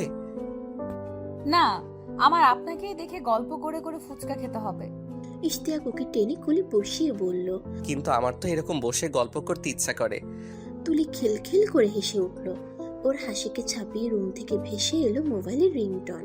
বুকটা কেঁপে উঠল তুলির। তোমার ফোনে কল এসেছে মনে হয়। তুলি উঠতে যাচ্ছিল, ইশতিয়াক তাকে বাধা দিয়ে বলল, তোমার উঠতে হবে না, আমি এনে দিচ্ছি। ইশতিয়াক মোবাইল নিয়ে ফিরে এসে তুলির দিকে বাড়িয়ে দেয়। নাম্বার দেখে তুলির বুকে ধুকপুকানি বেড়ে যায়। আবার অপরিচিত নাম্বার? সকালের? না, এটা আরেকটা। তাহলে রিসিভ করো, অন্য কেউ হতে পারে। না থাক। ইশতিয়াক আর কিছু বলল না। তুলি অস্বস্তি বোধ করছে। খানিক পর মেসেজ টিউন বেজে উঠল। ফোনের দিকে তাকিয়ে তুলির শরীর যেন অসাড় হয়ে এলো। এই অচেনা নাম্বার থেকেই মেসেজ এসেছে। কি হলো, কোনো সমস্যা? কিসের মেসেজ? তুলি যথাসম্ভব নিজেকে অবিকৃত রেখে বলল, আর কিসের মেসেজ? গ্রামীণের অফিস থেকে। ইশতিয়াক ভ্রু কুচকে তাকায়, তবুও কিছু বলে না। ব্যালকনিতে আড্ডা দিয়ে আজ রাতের খাওয়া দাওয়া শেষে ঘুমোতে যেতে দেরি হয় তাদের। তবুও মাঝ রাতে হঠাৎ ইশতিয়াকের ঘুম ভেঙে যায়। পাশে তুলি নেই। তখনই রাতের পিনপত নীরবতায় ব্যালকনি থেকে কানে ভেসে এলো তুলির নিম্ন স্বরে ফোনালাপ। তুলির ফোনালাপের কিছুই স্পষ্ট শোনা যাচ্ছে না বিছানা থেকে। তবুও অতি উৎসুক হয়ে ইশতিয়াক শুনতে গেল না। চোখ বুজে চুপচাপ শুয়ে রইল বিছানায়। এক অজানা ভয়ানক আশঙ্কায় বুক ধুকপুক করছে। এই আশঙ্কার মুখোমুখি দাঁড়ানোর সাহস হয়ে ওঠেনি তার। যতটুকু পারা যায় দূরে থাকবে। এক সময় হয়তো সবকিছু তার অগোচরেই ঠিক হয়ে যাবে। খানিক পর টের পায় তুলি তার পাশে এসে শুয়েছে। চোখ বুঝেই থাকে সে। এভাবেই দুজন পুনরায় গভীর ঘুমে তলিয়ে যায়। ভোরে ইশতিয়াকের ঘুম ভাঙে কপালে কারো হাতের কোমল স্পর্শে। সে ঘুম ঘুম চোখ মেলে তাকায়। তুলি মিষ্টি করে ডাকে, উঠুন, নাস্তা করবেন। ব্যালকনির দরজা ভেজানো। রাতের বোধহয় তুলি লাগিয়ে আসেনি। দরজার ফাঁক গলে ভোরের মিহি আলো টাইলসে এসে পিছলে পড়ে নৃত্য করছে। সে আলোয় তুলি চুলগুলো দেখাচ্ছে হালকা লালচে। কি মিষ্টি মুখশ্রী, চুল ঠোঁট সবকিছুই কেমন মোহময়। ভোরের পবিত্র স্নিগ্ধ চেহারা, যেন সদ্য প্রস্ফুটিত ফুল। ইশতিয়াক তাকে টেনে বুকে এনে গলায়। চোখে মুখে এলো পাতারি চুমো খায়। তুলি খিলখিল করে হেসে ওঠে। ছাড়ুন তো, সাত সকালে কি শুরু করছেন? ইশতিয়াক বাধ্য ছেলের মতো ছেড়ে দেয়। বাথরুমে আসে ফ্রেশ হতে। ইশতিয়াকের মনে হলো তুলিকে ছাড়তে বলার সঙ্গে সঙ্গে সে অন্যদিন ছাড়ে না। আজ কেন এমন করলো? তার উপর কি অজানা আশঙ্কার প্রভাব পড়েছে? ঘুড়ির সুতো কি কাটা পড়েছে? ছন্দ কি পতন হচ্ছে? তা হতে পারে না। সে সবসময় একইভাবে তুলিকে ভালোবেসে যাবে। বাথরুম থেকে বের হতে তুলি টাওয়েল নিয়ে এগিয়ে এলো। ইশতিয়াক হাত বাড়ায়। তুলি পলকে সরিয়ে নেয় টাওয়েল। চোখ ভর্তি মমতা নিয়ে বুকের কাছাকাছি এসে নিজেই মুছিয়ে দেয় মুখ। ইশতিয়াকের এই মুহূর্তে তুলির কোমর জড়িয়ে ধরা উচিত। আদান প্রদান করা উচিত প্রণয় বাক্য। সম্পর্কে কোনো অশুভ আশঙ্কার প্রভাব পড়তে দেবে না সে। তুলিকে একইভাবে ভালোবেসে যাবে।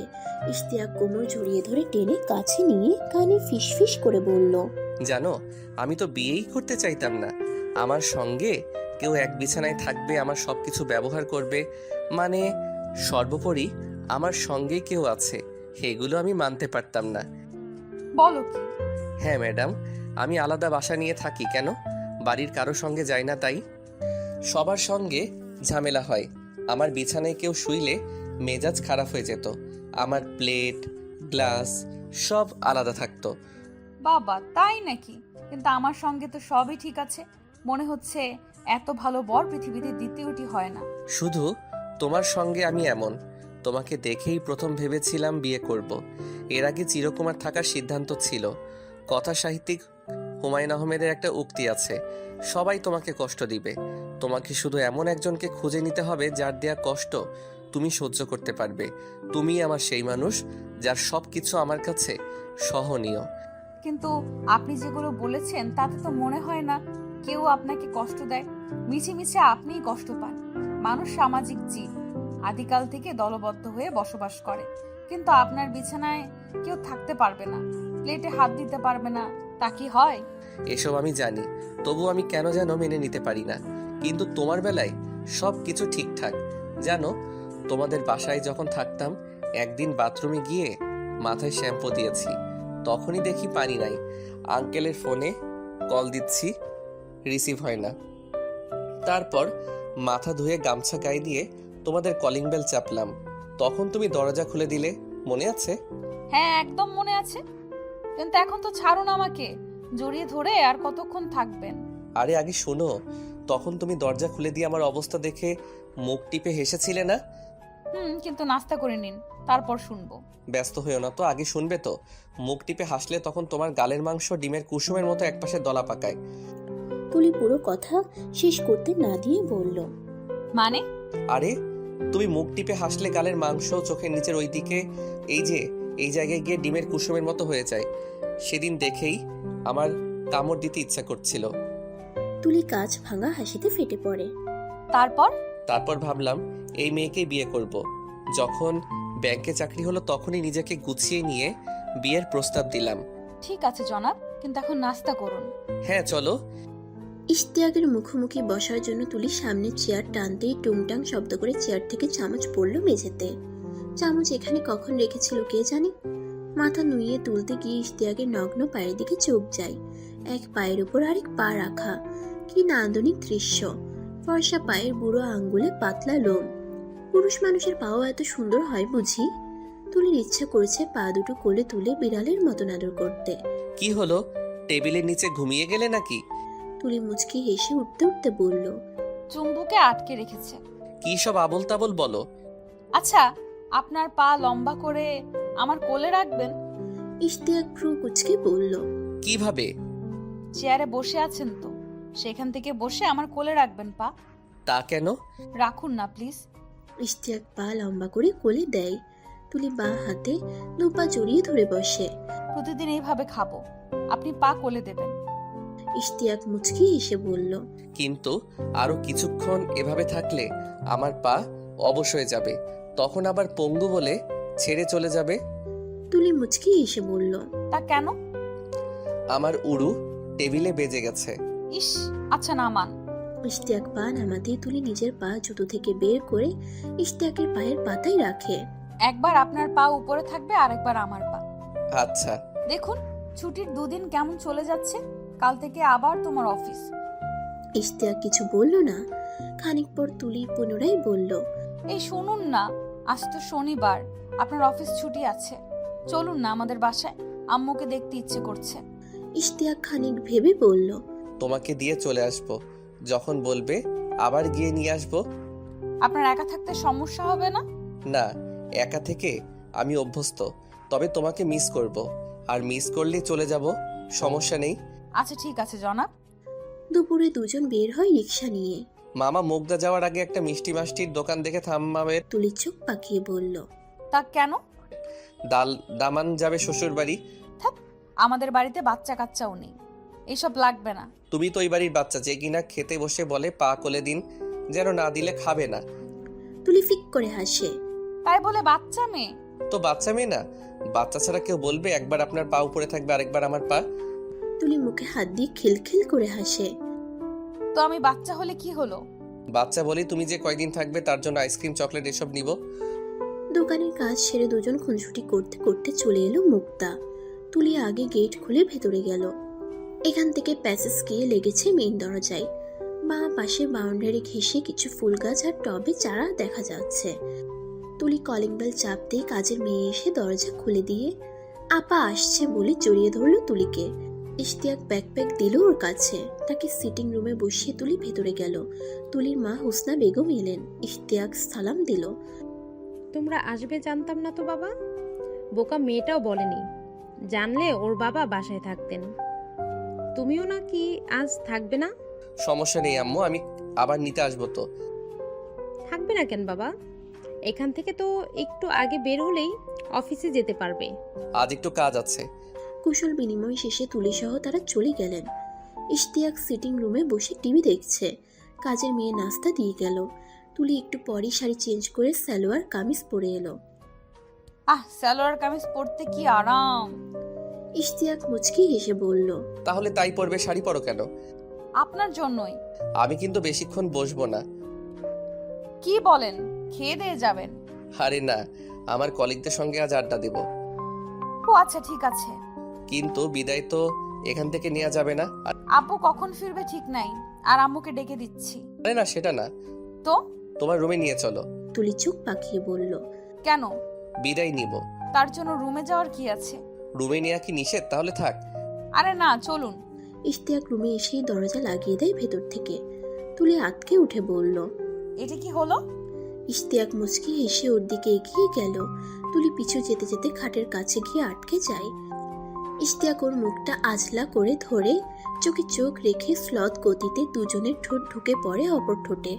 তুলি নিজেকে ছাড়িয়ে নিয়ে ইশতিয়াকের পুরো মুখে চুমু খায়। ঠিক আছে, এবার যেতে পারি, বিদায় নেওয়া হয়ে গেছে। ইশতিয়াক পা বাড়িয়ে দরজা খোলার আগেই আবার তুলি ঝাপটে ধরে পেছন থেকে পিঠে গাল চেপে ধরে থাকে। কি হলো? তুলি অস্ফুটে বলে। যেতে দিতে ইচ্ছে করছে না, থেকে যান প্লিজ। ইশতিয়াক ঘুরে তাকে বুকে জড়িয়ে নেয়। আমি কাল আবার অফিস থেকে সোজা চলে আসবো ম্যাডাম, এখন যাই। তুলি মাথা তুলে তাকিয়ে বলল, আচ্ছা যান, কিন্তু কাল রাতে শিওর আসবেন। আচ্ছা বলে ইশতিয়াক আবার কপালে চুমু খেয়ে বের হয়ে গেল। ইশতিয়াক কলিগদের সঙ্গে আড্ডা দিয়ে রাতে ফিরেছে বাসায়। খাওয়ার ঝামেলা বাইরেই চুকিয়ে এসেছে। এখন হাত মুখ ধুয়ে লম্বা ঘুম দেবে। বিছানায় যেতেই এলো তার মায়ের কল। ভালো মন্দ কথা বলে ফোন রেখে ঘুমিয়ে যায়। ঘুম ভাঙলো অচেনা নাম্বার থেকে কল পেয়ে। ইশতিয়াক তাকিয়ে দেখে ঘড়িতে 7টা বাজে। বিরক্ত হয়ে ফোন রিসিভ করলো। হ্যালো। আসসালামু আলাইকুম ভাই, আমি রফিক। ওই দিন কাশবনে পুলিশের সঙ্গে ছিলাম, পরনে ছিল হলুদ গেঞ্জি। ছেলেটির পরিচয় শুনে ইশতিয়াক শোয়া থেকে উঠে বসে বলল, হ্যাঁ চিনতে পেরেছি, কিন্তু এখন আবার আপনি আমার কাছে কি চান? ফোনের উপাস থেকে রহস্যের হাসি ভেসে এলো। তারপর ছেলেটি বলল, ভাই চাওয়ার তো কথা আপনার, আপনার অগোচরে কত কিছু যে হয়ে যাচ্ছে টেরই পাচ্ছেন না। দেখুন ভাই, 7 সকালে কল দিয়ে নাটক করবেন না।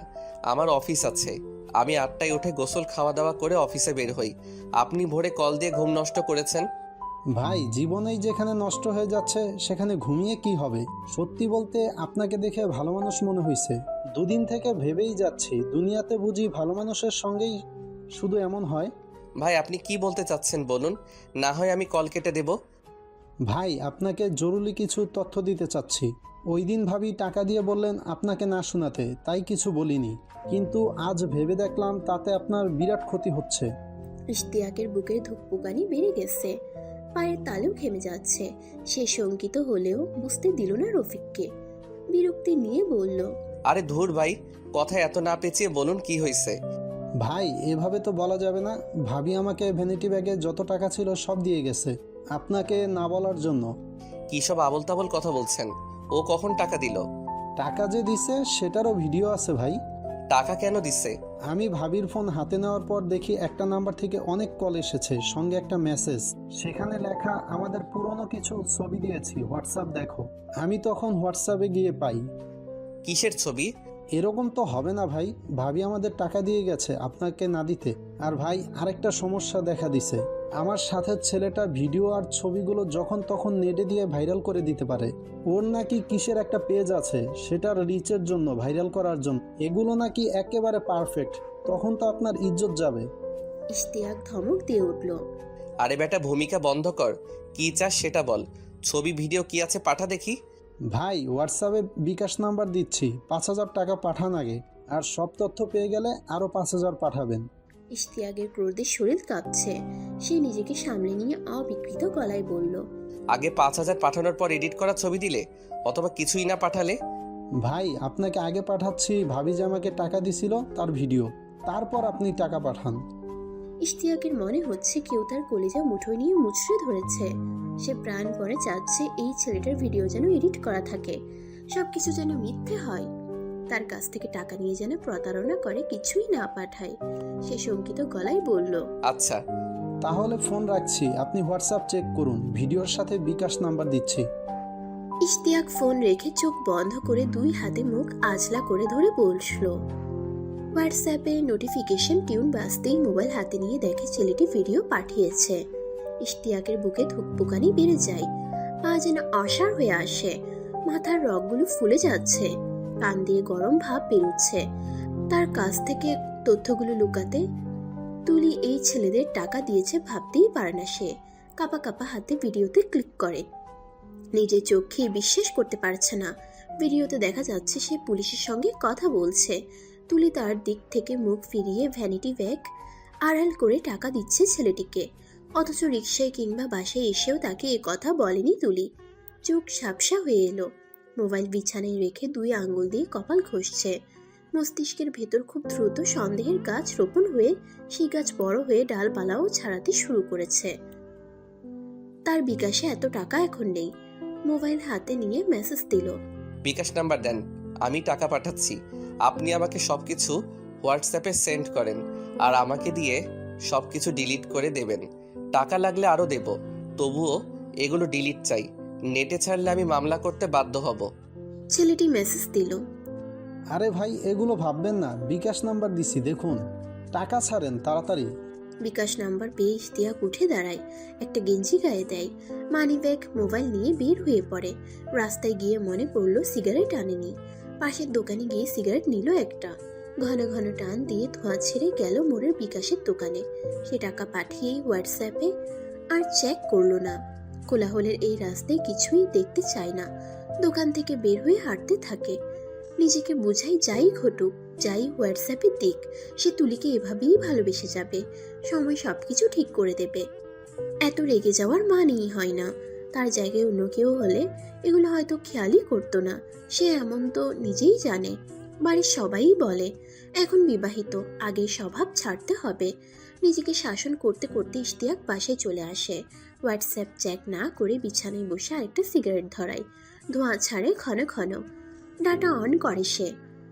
টুংটাং শব্দ করে একের পর এক ছবি আসতে থাকে। এগুলো তাকে না দেওয়ার জন্য তুলে লুকিয়ে টাকা দিয়ে এসেছে ছেলেদের।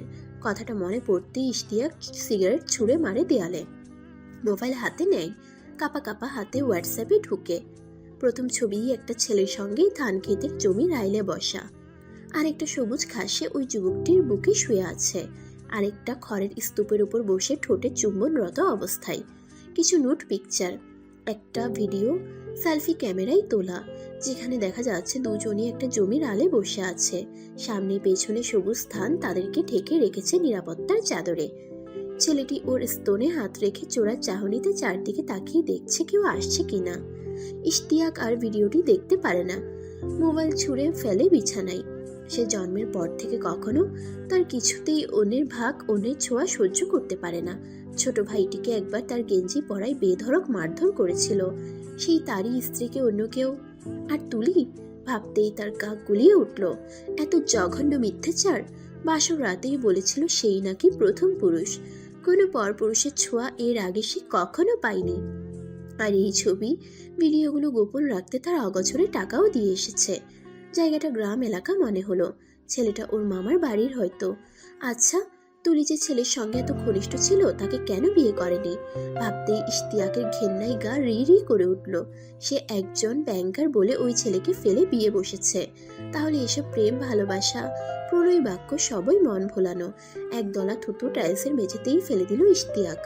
মোবাইল বেজে উঠল। রফিক কল দিয়েছে। সে রিসিভ করে বিধ্বস্ত অবস্থায় বলল, হ্যালো ভাই বাকি 5,000 পাঠান। ক্রোধে অশ্রাব্য ভাষায় গালি গালাজ শুরু করে দেয় ইশতিয়াক। ছেলেটি অবস্থা বুঝতে পেরে পরে যোগাযোগ করব বলে হাসতে হাসতে ফোন রেখে দেয়। দুই হাতে মুখ ঢেকে ইশতিয়াক বিছানায় বসে। নিজেকে শান্ত রাখতে হবে। তুলি তো তার সঙ্গে স্বাভাবিকভাবেই সংসার করছে। তবে কেন সে এত ভেঙে পড়বে? কেন রেগে যাবে? তার এসব বাজে স্বভাবের জন্যই কারোর সঙ্গে থাকতে পারে না, মিশতে পারে না। এখন থেকে এসব ছাড়তে হবে। সবকিছুরই সমাধান থাকে। যা হবার হয়ে যায়। বাঁচতে হয় বর্তমান নিয়ে। সে মনস্থির করে ঠান্ডা মাথায় বিষয়টা নিয়ে তুলির সঙ্গে কথা বলবে। সে এখন থেকে ঠান্ডা মাথার মানুষ। ব্যাংকে চাকরি করা ভদ্রলোক। জীবনে এই প্রথম সে নিজেকে সামলে নিতে পারলো। এখন থেকে সবসময় পারবে। একেবারে শান্তশিষ্ট হয়ে গেল। এভাবেই শান্ত থাকবে। সে এখন গোসল করবে। গোসল করতে আরাম। গোসল তার প্রিয়। আই লাভ ইউ গোসল। গোসল থেকে শান্তির কিছু নাই। ইশতিয়াকের মনে হলো মাথা ঝিমঝিম করছে, চোখে ঝাপসা লাগছে। সকালে কিছু খাইনি বলে হয়তো প্রেশার, কি লো নাকি হাই। মেঝেতে শুয়ে যাবে সে, অনেক আরাম। ইশতিয়াক মেঝেতে খানিকক্ষণ পড়ে রইল। ঘাম ছাড়লো তার পুরো শরীর থেকে। ফোঁটা ফোঁটা ঘামে টাইলস ভিজে যাচ্ছে। কানে কেমন ঝিমঝিম শব্দ হচ্ছে। শরীর খুব দুর্বল লাগছে। ইশতিয়াক খাবে এখন।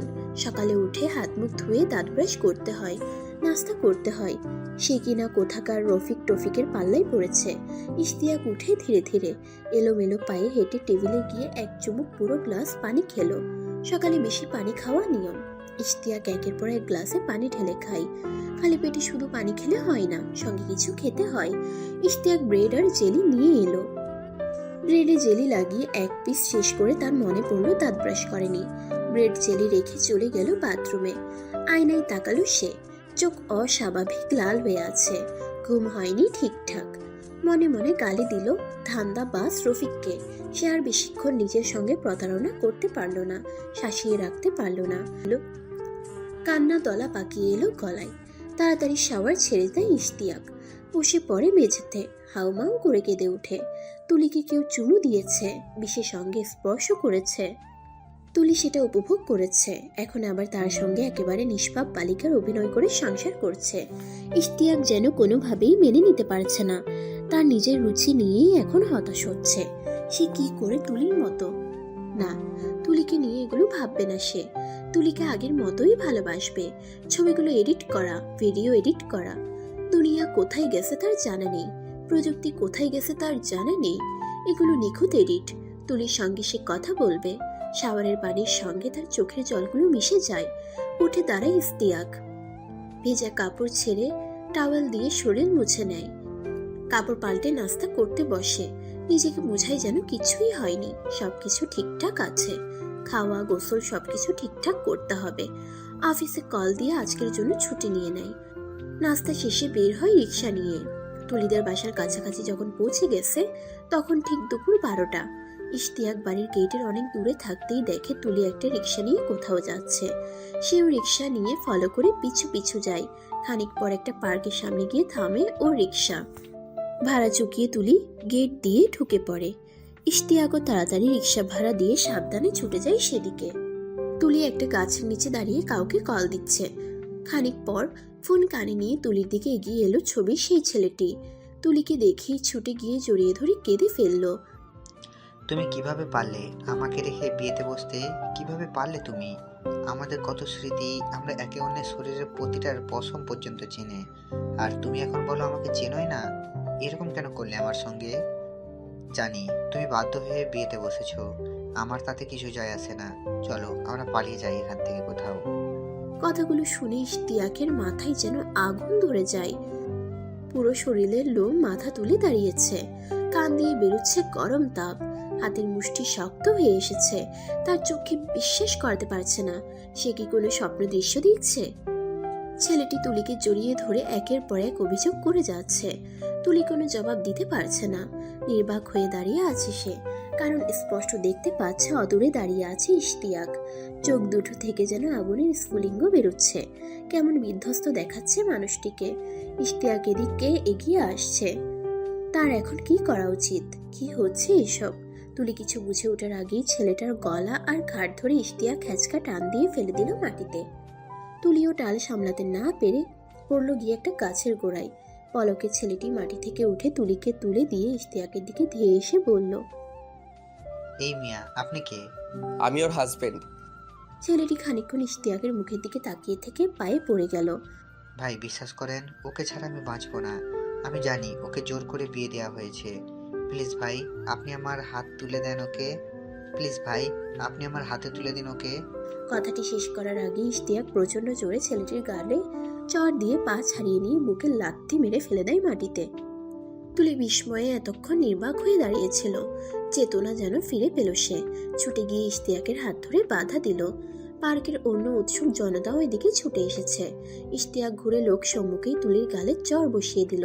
চরিত্রহীন মেয়ে, বিয়ের পরও আগের নাগরের সঙ্গে পার্কে এসেছিস? তুলির বিস্ময়ের চরম সীমা অতিক্রম হয়ে যায়। সে গালে হাত দিয়ে অবাক চোখে তাকিয়ে আছে ইশতিয়াকের মুখের দিকে। আর কিছুই বলার নেই তুলির। সে নিজেকে নির্দোষ প্রমাণ করার শক্তি হারিয়ে বোবা হয়ে গেছে। তুলিকে জনের সম্মুখে টেনে হিসড়ে পার্ক থেকে নিয়ে বের হয়ে গেল ইশতিয়াক। রিক্সা ডেকে নিয়ে এলো বাসায়। তুলি পুরো রাস্তা চুপচাপ শূন্য দৃষ্টিতে রাস্তার দিকে তাকিয়ে আছে। রিক্সা যাচ্ছে, টুংটাং শব্দ, গাড়ির হর্ন, রং বেরঙের পোশাক পরা মানুষ। কিছুই যেন তুলি দেখছে না, শুনছে না। থমথমে মুখ, শূন্য দৃষ্টি, একেবারে যেন অনুভূতিহীন পাথর সে। বাসার গেটের সামনে রিক্সা থেকে নেমে ইশতিয়াক হাত ধরেই টেনে নিয়ে এলো উপরে। তুলি কেবল হতবুদ্ধি হয়ে দেখছে। ইশতিয়াকের এই অজানা রূপ দেখে সে মুখ হয়ে গেছে। বাসায় আসার পর দরজা বন্ধ করে হ্যাচকা টান দিয়ে যেন তাকে ছুঁড়ে ফেললো বিছানায়। তুলি বিছানায় পড়ে ঘাড় ঘুরিয়ে তাকায় ইশতিয়াকের দিকে। একদম অচেনা এক হিংস্র পুরুষ। চোখের সামনে ইশতিয়াক প্যান্টের বেল্ট খুলে মোবাইলে সেই ছবিগুলো বের করে বলল, তোর মতো নষ্টা মেয়ে আমার বউ, ভাবতেই ঘেন্না লাগছে। এই খানকে এই ছবিগুলো কি তুই না আর কোনো পুরুষের ছোঁয়াই পাসনি? তুলি যেন কথাগুলো শুনতেই পারছে না। চোখের সামনে যা দেখছে সবই যেন স্বপ্ন দৃশ্য। ইশতিয়াকের হাতে বেল্ট, বাজে শব্দ ভীষণ কানে এসে লাগলো। আর কি বাকি আছে? সে আর ছবিগুলোর কি ব্যাখ্যা দেবে? দিয়ে কি হবে? লোক সম্মুখে চর, রিক্সা থেকে টেনে উপরে নিয়ে আসা, এখন আবার প্যান্টের বেল্ট। তুলি ভাবতেই পারে না। আচমকা পিঠে আঘাত পেয়ে তুলি আর্তনাদ করে উঠল। এখন কথা বেরোচ্ছে না, তাই না? হাতে নাতে জড়াজড়িতে ধরা পড়ে মুখ বন্ধ। নাগরকে যখন ভুলতেই পারবি না, বিয়েতে বসলি কেন? টাকার লোভ? ব্যাংকার জামাই শুনেই বিয়ে বসে গেছিস? আবার বেল্ট দিয়ে প্রহার করলো ইশতিয়াক। মোবাইলের ভিডিও প্লে করে বলল, মিথ্যুকের বাচ্চা, বলেছিলি তোকে কেউ স্পর্শ করেনি, তাহলে এসব কি? তুলির বিস্ময় আর ধৈর্যের ভাত যেন ভেঙে গেল। যেন চেতনা ফিরে পেল এখন। তাকে বেল্ট দিয়ে আঘাত করেছে ইশতিয়াক। লোকটি তার গায়ে হাত তুলল, অশ্রাব্য ভাষায় গালাগাল করছে। কিছু বোঝার আগে, জিজ্ঞেস করার আগেই জনসম্মুখে চর মেরে অপমান করলো। তাকে নিজের মা বাবাও কখনো এরকম গালি দেয়নি। আর ইশতিয়াক কিনা? ঘেন্না লাগছে তুলির। এমন একটা জঘন্য মানুষ তার স্বামী, যে স্ত্রীকে কিছু না বুঝে অন্যায়ভাবে অশ্রাব্য ভাষায় গালি দেয়, গায়ে হাত তুলে। এই ঘটনা না ঘটলে তো সে ইশতিয়াকের এমন হিংস্র রূপ দেখতে পেত না। সে এখনো এখানে কি করছে? বিয়ের আগে শুয়েছিস তো শুয়েছিস, এখন আবার পার্কে গিয়ে জড়াজড়ি। কথাগুলো বলে ইশতিয়াক পুনরায় প্রহার করতেই বেল্ট ঢুকে গেল তুলির হাতের মুঠোয়। এলোমেলো চুল, শূন্য পাথর দৃষ্টি, চোখের পলকে একটা চট দিয়ে লাগালো ইশতিয়াকের গালে। পাগলের বাচ্চা, সেই মেয়েটি আমি নই। ইশতিয়াক হেসে উঠে চুল মুঠো ধরে বলল, আবার মিথ্যে কথা? ছবিগুলো মিথ্যে হলে নাগরের সঙ্গে দেখা করে জড়াজড়ি করতে গেলি কেন? তুলি হ্যাচকা টানে হাত ছাড়িয়ে বলল, তোর কাছে আর নিজেকে নির্দোষ প্রমাণ করার চেষ্টা করে নিজেকে ছোট করার ইচ্ছা নাই। তুলি বিছানা থেকে ওড়না নিয়ে দরজা খুলে বেরিয়ে গেল। ইশতিয়াক আটকে রাখার চেষ্টা করলো না, অস্ফুটে বলল, হ্যাঁ, চোরের মেয়ের বড় গলা তো থাকেই। ছবি মিথ্যে, জড়াজড়ি মিথ্যে, সেই মেয়েটি তুমি নাও, সেটা ভূত। কি ভাগ এখান থেকে। কথাগুলো বলে খেলনায় সে থুতু ফেললো মাটিতে। কথাগুলো শুনে তুলির মুখে বিষাদ মাখা হাসি ছড়িয়ে গেল। পেছনে না তাকিয়ে প্রস্থান করলো সে বাসাতে। তুষারের হাতে তুলির ভ্যানিটি ব্যাগ। সে ঘটনার আকস্মিকতায় হকচকিয়ে গিয়েছিল।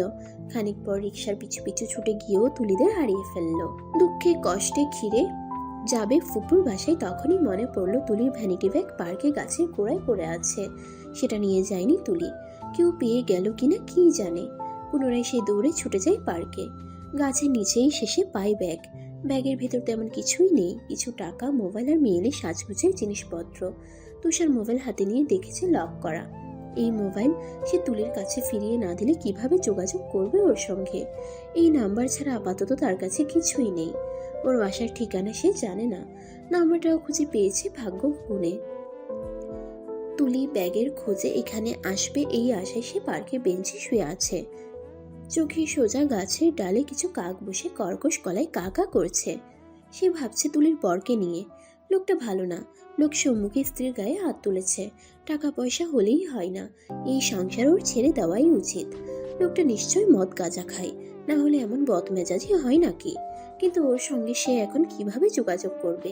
মোবাইলই তো ফেলে চলে গেছে। এটা পৌঁছে যে দেবে, বাসার ঠিকানাও সে জানে না। জোহরের আজান দিচ্ছে মসজিদগুলোতে, সে তো এখনো এলো না। মোবাইলের জন্য কি মনে পড়া মাত্রই ছুটে আসার কথা না? তুষারের মোবাইল ফোন বেজে উঠে। নাম্বার দেখে সে অবাক হয়ে অস্ফুটে বলে, স্যারের কল। রিসিভ করলো তুষার। ভয়েস শুনেই সে হাঁপ ছেড়ে বাঁচে। তোমার ভ্যানিটি ব্যাগ আমার কাছেই আছে। ও পাশ থেকে বলল, ভ্যানিটি ব্যাগ মানে? কি যাতা বলছো? আগে আমার কথা শোনো, যা করার তাড়াতাড়ি করতে হবে। তুষার নাম্বার আবার দেখে। কিছুই সে বুঝতে পারছে না। ভ্যানিটি ব্যাগ তো ওরই, তবুও সে এসবে না গিয়ে বলল, হ্যাঁ বলো, কি করতে হবে? আমি এই মুহূর্তে সিলেট শাহজালাল মাজারে আছি। খুব কষ্টে বাবার মোবাইল নিয়ে পালিয়ে এসেছে। এখানকার কিছুই আমি চিনি না, টাকা পয়সাও আমার কাছে নেই। তুমি এখনই রওনা দাও। তুষার অবাক হয়ে বলল, আশ্চর্য, তুমি সিলেট গেলে কখন? এসব এখন শোনার সময় নেই তুষার, আগে আমাকে নিতে আসো। এই মোবাইলও খুব বেশি চার্জ নেই। আমি বাড়ি থেকে কলে আসতে শুরু হবে। আমি এখনই অফ করব। তুষারের মাথায় কিছুই ঢুকছে না। সে আমতা আমতা করে বলল, সেখানে পৌঁছতে 7 থেকে 8 ঘন্টা লাগবে। সমস্যা নেই, আমি অপেক্ষা করব। কিন্তু আমাকে তো বলো, তুমি সিলেট গেলে কিভাবে? আমার সঙ্গে রসিকতা করছো নাকি? ওপাশ থেকে ঝাঁঝালো কণ্ঠ ভেসে এলো। এখন রসিকতার সময়? আমি কি বিপদে আছি তুমি জানো? এত কথা না বলে রওনা দেবে নাকি আমি ফিরে যাব? আচ্ছা আচ্ছা, আমি আসছি। ফোন রেখে সে কিছুই মেলাতে পারছে না। একটু আগে যে মানুষটি ঢাকা দেখা করেছে, সে আবার সিলেট কিভাবে যায়? কি হচ্ছে এসব? সে কি ভূত পেতনির পাল্লায় পড়েছে নাকি? এখন তার কি করা উচিত? সিলেট যাবে? সত্যি ওখানে সে কিভাবে সম্ভব? তাছাড়া ভ্যানিটি ব্যাগ কি করবে এখন? আচ্ছা, কোনোভাবে কি এই দুজন মানুষ আলাদা? তুষারের মাথা এলোমেলো হয়ে যাচ্ছে। সে আর কিছু ভাবতে চায় না। এখন সোজা বাসায় যাবে। রেডি হয়ে তাড়াতাড়ি বের হতে হবে সিলেটের উদ্দেশ্যে। সে বাসায় গিয়ে ফুপুকে বুঝিয়ে রেডি হয়ে বের হতে হতে 3টা হয়ে গেছে। সাইদাবাদ থেকে সে বাসে উঠল 3:30টায়। বাস ছেড়ে দিয়েছে। তখনই মনে পড়লো ওর ভ্যানিটি ব্যাগ বাসায় ফেলে চলে এসেছে। ওকে একটা কল কি দেবে? মোবাইল বন্ধ করে ফেলবে বলেছিল। তবুও তুষার কল দিল। রিং হচ্ছে। হ্যালো? হ্যাঁ, আমি বাসে আছি এখন। আসবো? আসলেই তুমি সিলেটে? এরকম কথা বলছো কেন? কয়বার বলবো আমি সিলেট? আর ফোনে চার্জ নেই। আমি অফ করে দিচ্ছি এখন। তুমি সোজা মাজারে আসবে।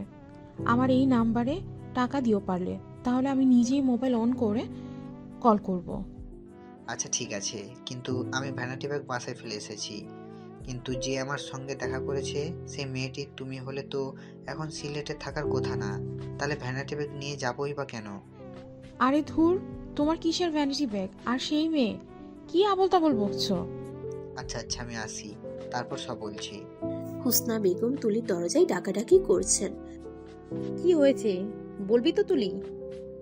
সে যে এসে দরজা বন্ধ করে ভিতরে আছিস, আর তো বেরিয়ে হচ্ছিস না।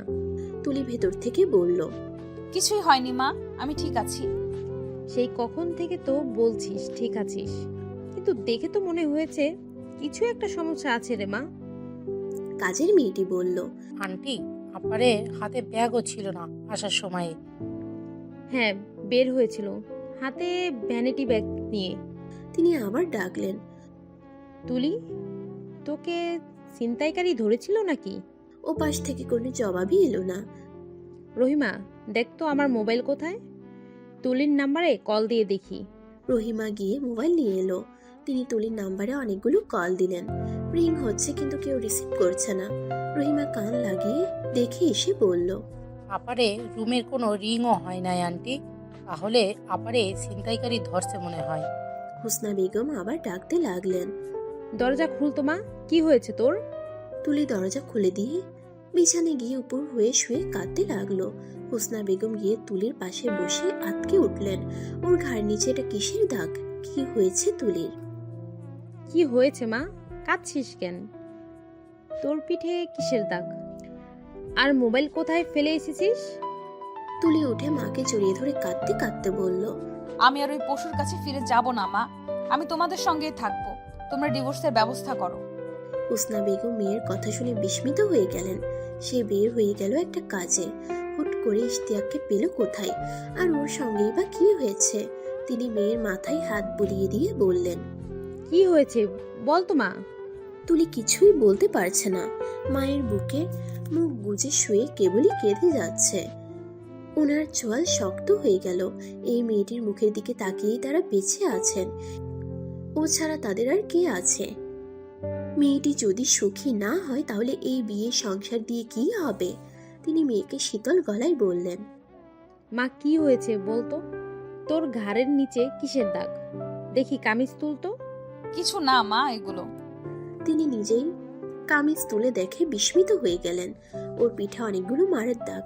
কে মারলো তাদের মেয়েকে, যাকে তারা ফুলের টোকাও দেননি কখনো? ইশতিয়াক। কিন্তু ইশতিয়াককে তুলে এখন পেল কোথায়? আর কেনই বা মারবে সে? মারার মতো কি কারণ থাকতে পারে? তারা তো এটা বরদাস্ত করবেন না। কত বড় সাহস!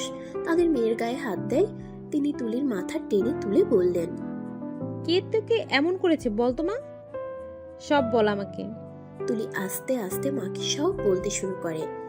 ইশতিয়াক ব্যালকনিতে চেয়ার নিয়ে বসে একের পর এক সিগারেট টানছে। তার এখনো মেজাজ গরম হয়ে আছে। একদম নষ্ট মেয়ে, আবার কত বড় বেয়াদব, তাকে চড় মেরেছে। এই মেয়েকে সে ডিভোর্স দেবে?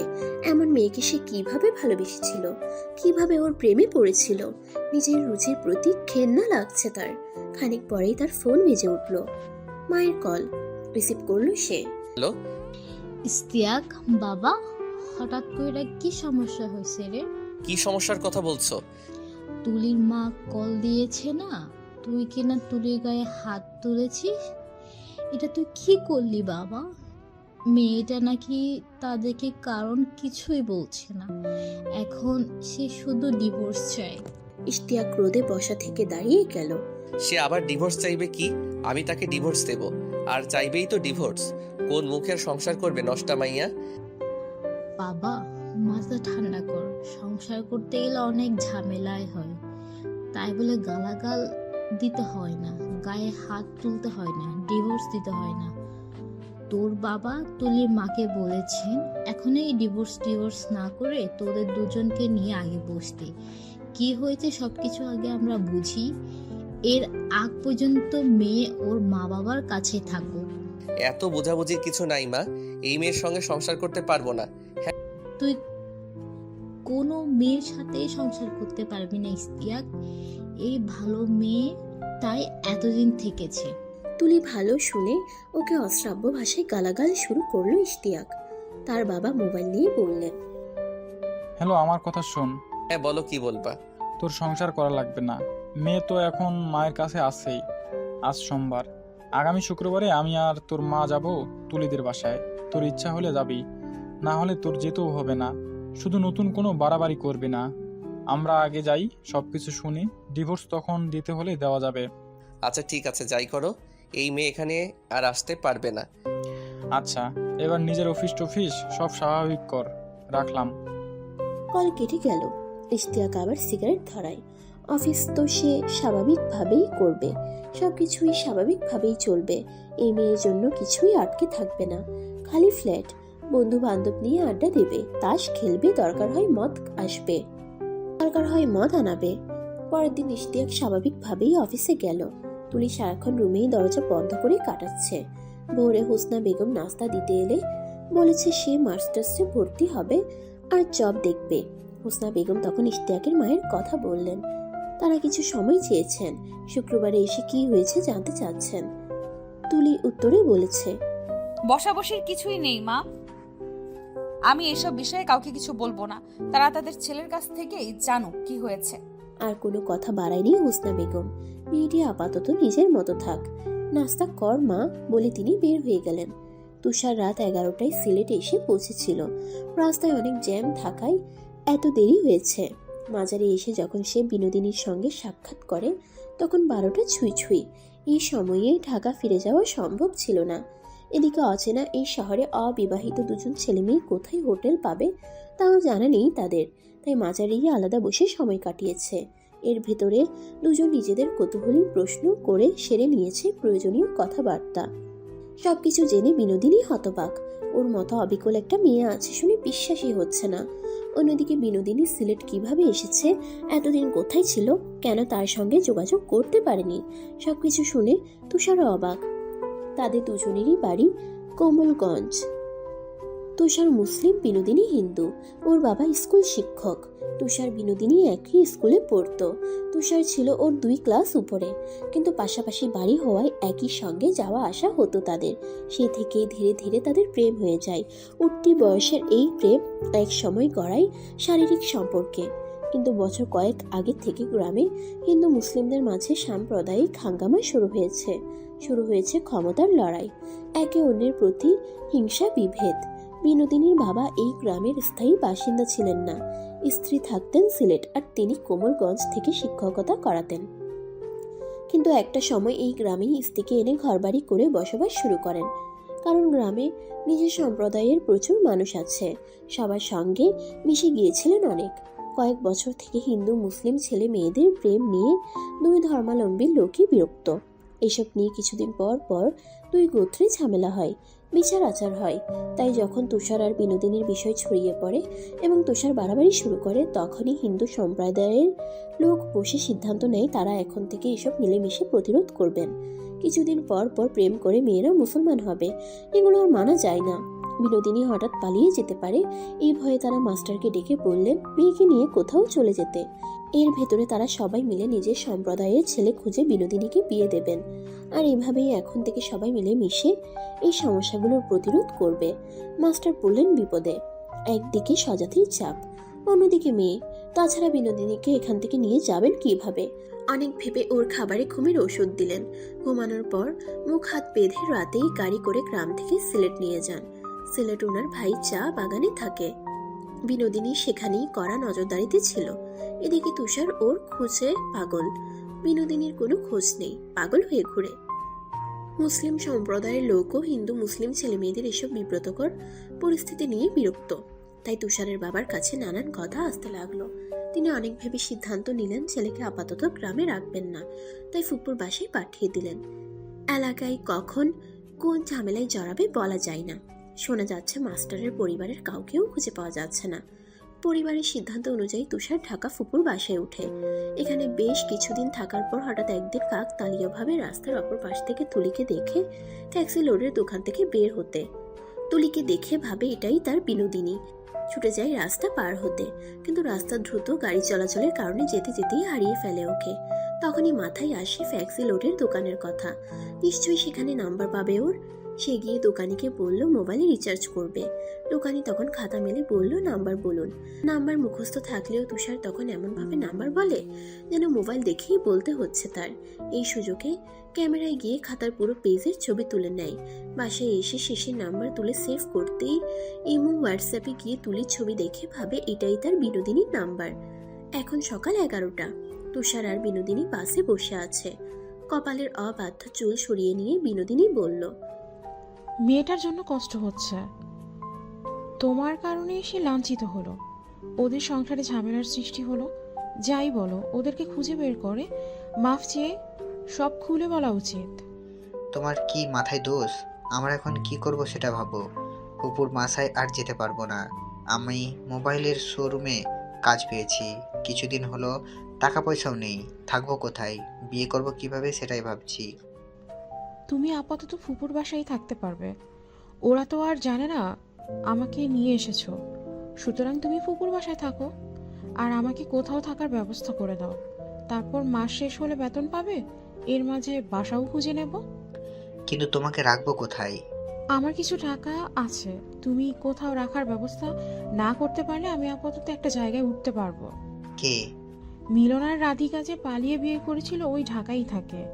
ওরা আমার সঙ্গে যোগাযোগ আছে। তাহলে তো ভালোই, ওরাও তো আমাদের মতো। হ্যাঁ, সব রকম সহযোগিতা করবে, কিন্তু তুমি যেভাবেই হোক ওই মেয়েটির স্বামীকে বের করে সব খুলে বলো। আমার বিষয়টা শুনে কষ্ট হচ্ছে। বেচারি নির্দোষ হয়েও কি ঝামেলায় পড়েছে, চরিত্র কলঙ্ক লেগেছে। আমার চেহারার সঙ্গে মিল হয় এই ঝামেলা হয়েছে বলে নিজেকেও অপরাধী মনে হচ্ছে। কিন্তু ওদের আমি পাবো কোথায়? যে নাম্বারে যোগাযোগ করতাম সেটা মোবাইল সহ ভ্যানিটি ব্যাগ ফুপুর বাসায়, কল দিয়েও পাবো না। ভ্যানিটি ব্যাগ খুঁজে পাওয়ার মতো কিছু নেই। না, মোবাইলও লক করা। কি আশ্চর্য, এখন এভাবেই থাকবে নাকি? তুমি যেরকম বলছো ওর স্বামী চর মেরে টেনে নিয়ে গেছে, বুঝতে পারছো কি অন্যায়টা হয়েছে? ইস, নির্দোষ মেয়ে হয়েও। তুষার ওর পিছনে হাত নিয়ে জড়িয়ে ধরে বলল, বাদ দাও এসব, যা হওয়ার তো হয়েই গেছে, এখন খুঁজে পাবো না, নিজেদের চিন্তা করো। বিনোদিনী ওর বুকে মাথা রেখে উষ্ণ শ্বাস ছেড়ে হ্যাঁ সূচক গোঙ্গানি করল। বিনোদিনীর ক্লান্ত শরীর। এতদিন বলতে গেলে বন্দি ছিল সে, ছিল তুষারের জন্য বিরহ। আজ আবার পুরো রাত মাজারে বসে বসে কাটিয়েছে, তাই আর তুলির প্রসঙ্গ নিয়ে কথা বলার শক্তি পেল না। গভীর ঘুমে তলিয়ে গেল তুষারের বুকে। বাস চলছে দ্রুত গতিতে। হঠাৎ বেজে উঠল তুষারের ফোন। বিনোদিনীরও ঘুম ভেঙে গেল। পকেট থেকে মোবাইল বের করে দেখে তার ফুপু। 9টার দিকেও একবার কল দিয়েছেন, সে রিসিভ করেনি। ভেবেছিল উনি ব্যাংকে চলে গেলেই আর কল দেবেন না, কিন্তু এখন অফিস টাইম, আবার কল দেওয়ার কারণ কি? বিনোদিনী বলল, রিসিভ করে সমস্যা কি? করো রিসিভ। তুষার কল রিসিভ করে। হ্যালো, রে, তুই কোথায়? কল রিসিভ করছিস না কেন? ফুপু, খেয়াল করিনি। আর এখন আমি বাসেই আছি। আচ্ছা, আগে এটা বল, তুই যে রুমে ঘুমাস সেখানে বিছানায় একটা ভ্যানিটি ব্যাগ দেখলাম, সেটা কার? তুষার কি বলবে ভেবে না পেয়ে আমতা আমতা করতে লাগলো। তখন ফুপু আবার বললেন, ওই ব্যাগ খুলে একটা মোবাইল পেলাম, মোবাইল লক করা, কিন্তু ক্লিক করতেই ডিসপ্লেতে আমার কলিগ ইস্তিয়াক আর একটা মেয়ের ছবি দেখলাম, হয়তো ওনার স্ত্রী। বুঝলাম না, এই ব্যাগ তুই কোথায় পেলি? তুই কি ছিনতাই শুরু করলি নাকি? তুষার ব্যস্ত হয়ে বলল, না ফুপু, ওনার বউকে আমি চিনি, আর ওটা ভুলে ফেলে চলে গেছে, তাই নিয়ে রাখছিলাম, ফেরত দিয়ে দিব। কি বলিস এসব? তুই চিনিস কিভাবে? এগুলো এখন থাক, বাড়িতে এসে বলবো ফুপু। আচ্ছা ঠিক আছে। ফোন আলাপ শুনেই বিনোদিনীর মুখ ঝলমল করে উঠল। ভাগ্য ভালো মেয়েটির স্বামীর সন্তান কাকতালীয়ভাবে পেয়ে গেছে, কিন্তু কল রাখতেই দাঁত কটমট করে বলল, আশ্চর্য, তুমি আন্টির কাছ থেকে লোকটির বাসার ঠিকানা বা ফোন নাম্বার নিয়ে নিলে না কেন? ও সরি, খেয়ালই ছিল না। তবে তাড়াহুড়োর কিছু নেই, বাসায় গিয়েও ফুপুর কাছ থেকে পাবো। বোকা নাকি? তুমি কি বুঝতে পারছো না? আমাদের জন্য আরেকজনের অনেক বড় ক্ষতি হতে যেতে পারে। যত দ্রুত সম্ভব ভুল ভাঙানো দরকার। এখন কি করব? তুমি ওই লোকটির নাম্বার আনো, তারপর কল দিয়ে বলো যে ভুল বোঝাবুঝি হয়ে গেছে। তুমি যাকে ভালোবাসো ওর চেহারা অবিকল ওনার স্ত্রীর মতো। আচ্ছা ঠিক আছে। তুষার আবার ওর ফুপ্পুকে কল দিল, কিন্তু রিং হয়ে কেটে এলো। উনি ব্যস্ত হয়তো এখন। তা হবে নি। আচ্ছা দেখো ব্যাক করেন কিনা। তারা 5টার দিকে ঢাকা এসে পৌঁছে। মহাখালী বাস স্টেশনে নামতেই কল এলো তার ফুপ্পুর। ফুপ্পু কল ব্যাক করেছেন। রিসিভ করো। তুষার কল রিসিভ করলো। হ্যালো ফুপু। হ্যাঁ বল। তখন ব্যস্ত থাকায় ধরতে পারিনি। তোমার এই কলিগের নাম্বারটা দাও তো, টেক্সট দিয়ে। ঘটনা কি বলতো? এই লোকটাকেও আজ ব্যাংকে দেখলাম, চোখের নিচে কালো হয়ে গেছে, সারাক্ষণ কালো মুখ করেছিল, অফিসে কারো সঙ্গে কথাও বলেনি। তেমন কিছু না ফুপু, পরে বলবো, এখন নাম্বার দাও। আচ্ছা দিচ্ছি। তিনি নাম্বার দিলেন টেক্সটে। চলো কোনো রেস্টুরেন্টে বসি, নাস্তা করতে করতে কল দেয়া যাবে। হ্যাঁ আচ্ছা চলো। দুজনে পাশের একটা রেস্তোরাঁয় গিয়ে হাত মুখ ধুয়ে বসে। তারপর সবকিছু খুলে বলে। সবকিছু বুঝে ইস্তিয়াক বুঝতে পারলো যে সে অনেক বড় ভুল করে ফেলেছে। তারপর সে তুলির কাছে যায়। অনেক কিছু বোঝানোর পরও তুলি অনেক মানছিল না। তারপর ইস্তিয়াক নিজের ক্ষতি করে। চলেন শুনে আসি। এখন কেমন লাগছে বাবা? অনেক ভালো মা, হাত কাটার আগে থেকে এখন ভালো আছি। কথাটা শুনেই তুলি মনে মনে লজ্জা পেল। এরকম কথা মা বাবার সামনে কেউ বলে বুঝি? ওরা সবাই কথা বলে বের হয়ে গেলেন। তুলি ঠাই দাঁড়িয়ে আছে, থুতনি বুকের সঙ্গে লাগিয়ে মেঝেতে চোখ। ভীষণ লজ্জা লাগছে। আমি তো উঠতে পারবো না। কোনো সমস্যা না থাকলে চেয়ার টেনে পাশে এসে বসো। সমস্যা থাকবে কেন? ইশতিয়াক মুচকি এসে বলল, কোনো সমস্যা নেই। বাম হাত কাটায় সত্যি ভালো হয়েছে তাহলে। বাজে কথা একদম বলবেন না, আপনি হাত কেটে ঠিক করেননি। আচ্ছা তুমি তো আগে পাশে এসে বসো। তুলি গিয়ে পাশে বসে ওর কপালে হাত রেখে বলল, সরি। তুমি সরি বলছো কেন? তুলির চোখে জল টলমল করছে। এমনি। ইশতিয়াক মুচকি এসে বলল, আমি কিন্তু পুরোপুরি সুস্থ, শুধু রক্ত দিচ্ছে বলে এরকম পড়ে থাকতে হচ্ছে। তুমি একটু কপাল এগিয়ে আনবে। তুলি লজ্জায় লাল হয়ে গেল। আজ যেন প্রথম রাতের মতোই লজ্জা পাচ্ছে সবকিছুতে। সে কপাল দিয়ে ইশতিয়াকের ঠোঁটে স্পর্শ করালো। তুলির কেমন বিব্রত বোধ হচ্ছে, তাই আমতা আমতা করে বলল, আমি এখন যাই। না, আমি একা শুয়ে থেকে কি করব, তুমি থাকো। আচ্ছা। বিনোদিনী, দেখলাম মা ডাকে আম্মুকে, তোমাকে ডাকে আপু আপু মনে হচ্ছিল যেন তোমাদের পরিবারের কেউ। তুলি মুচকি হেসে বলল, হ্যাঁ, সে আমার আপন বোন, ছোটবেলায় হারিয়ে গিয়েছিল, ওর নাম কলি। আরে কি বলো, সিনেমাটিক ব্যাপার দেখছি। যাক ভালোই হলো এই ভুল বোঝাবুঝি থেকে। তুলি ঠোঁট টিপে হাসলো। ইশতিয়াক মুগ্ধ হয়ে তাকিয়ে বলল, দেখে মনে হয় কামড় দেয়া যাবে, কিন্তু দেয়া যায় না। তুলি চোখ পাকিয়ে বলল, কি? ডিমের কুসুমে কামড়? অসুস্থ অবস্থায়ও আপনার ফাজলামও যায়নি। পরিশিষ্ট। ইশতিয়াক হসপিটাল থেকে সোজা চলে যায় তার মা বাবার কাছে। তারা সেখানেই এখন থেকে থাকবে, সংসার করবে। তুষার তার ফুপুদের নিয়ে কলিদের বাসায় যায়। তুষারের ফুপু ইশতিয়াকের অফিসেরও কলিগ। সেখানে কলির আগের বাবা মাও উপস্থিত হন। সবাই মিলে তুষারের ফুপুকে বুঝিয়ে বলেন ওর আসল পরিচয়। ওনার বেশ পছন্দ হয়েছে সবকিছু জেনে। দেখে বাসায় গিয়ে ভাইকে ফোনে সবকিছু খুলে বলেন। ওরাও রাজি হয়ে যায়। তারপর এখানে বিয়ের দিন তারিখ ঠিক করেন এসে। তুষার আর কলির বিয়ে হবে আগামী শুক্রবারে। তুষার এবং তার বাবা মা ঢাকায় আছেন। শুক্রবারে বিয়ে শেষে কনে নিয়ে একেবারে কোমলগঞ্জ যাবেন।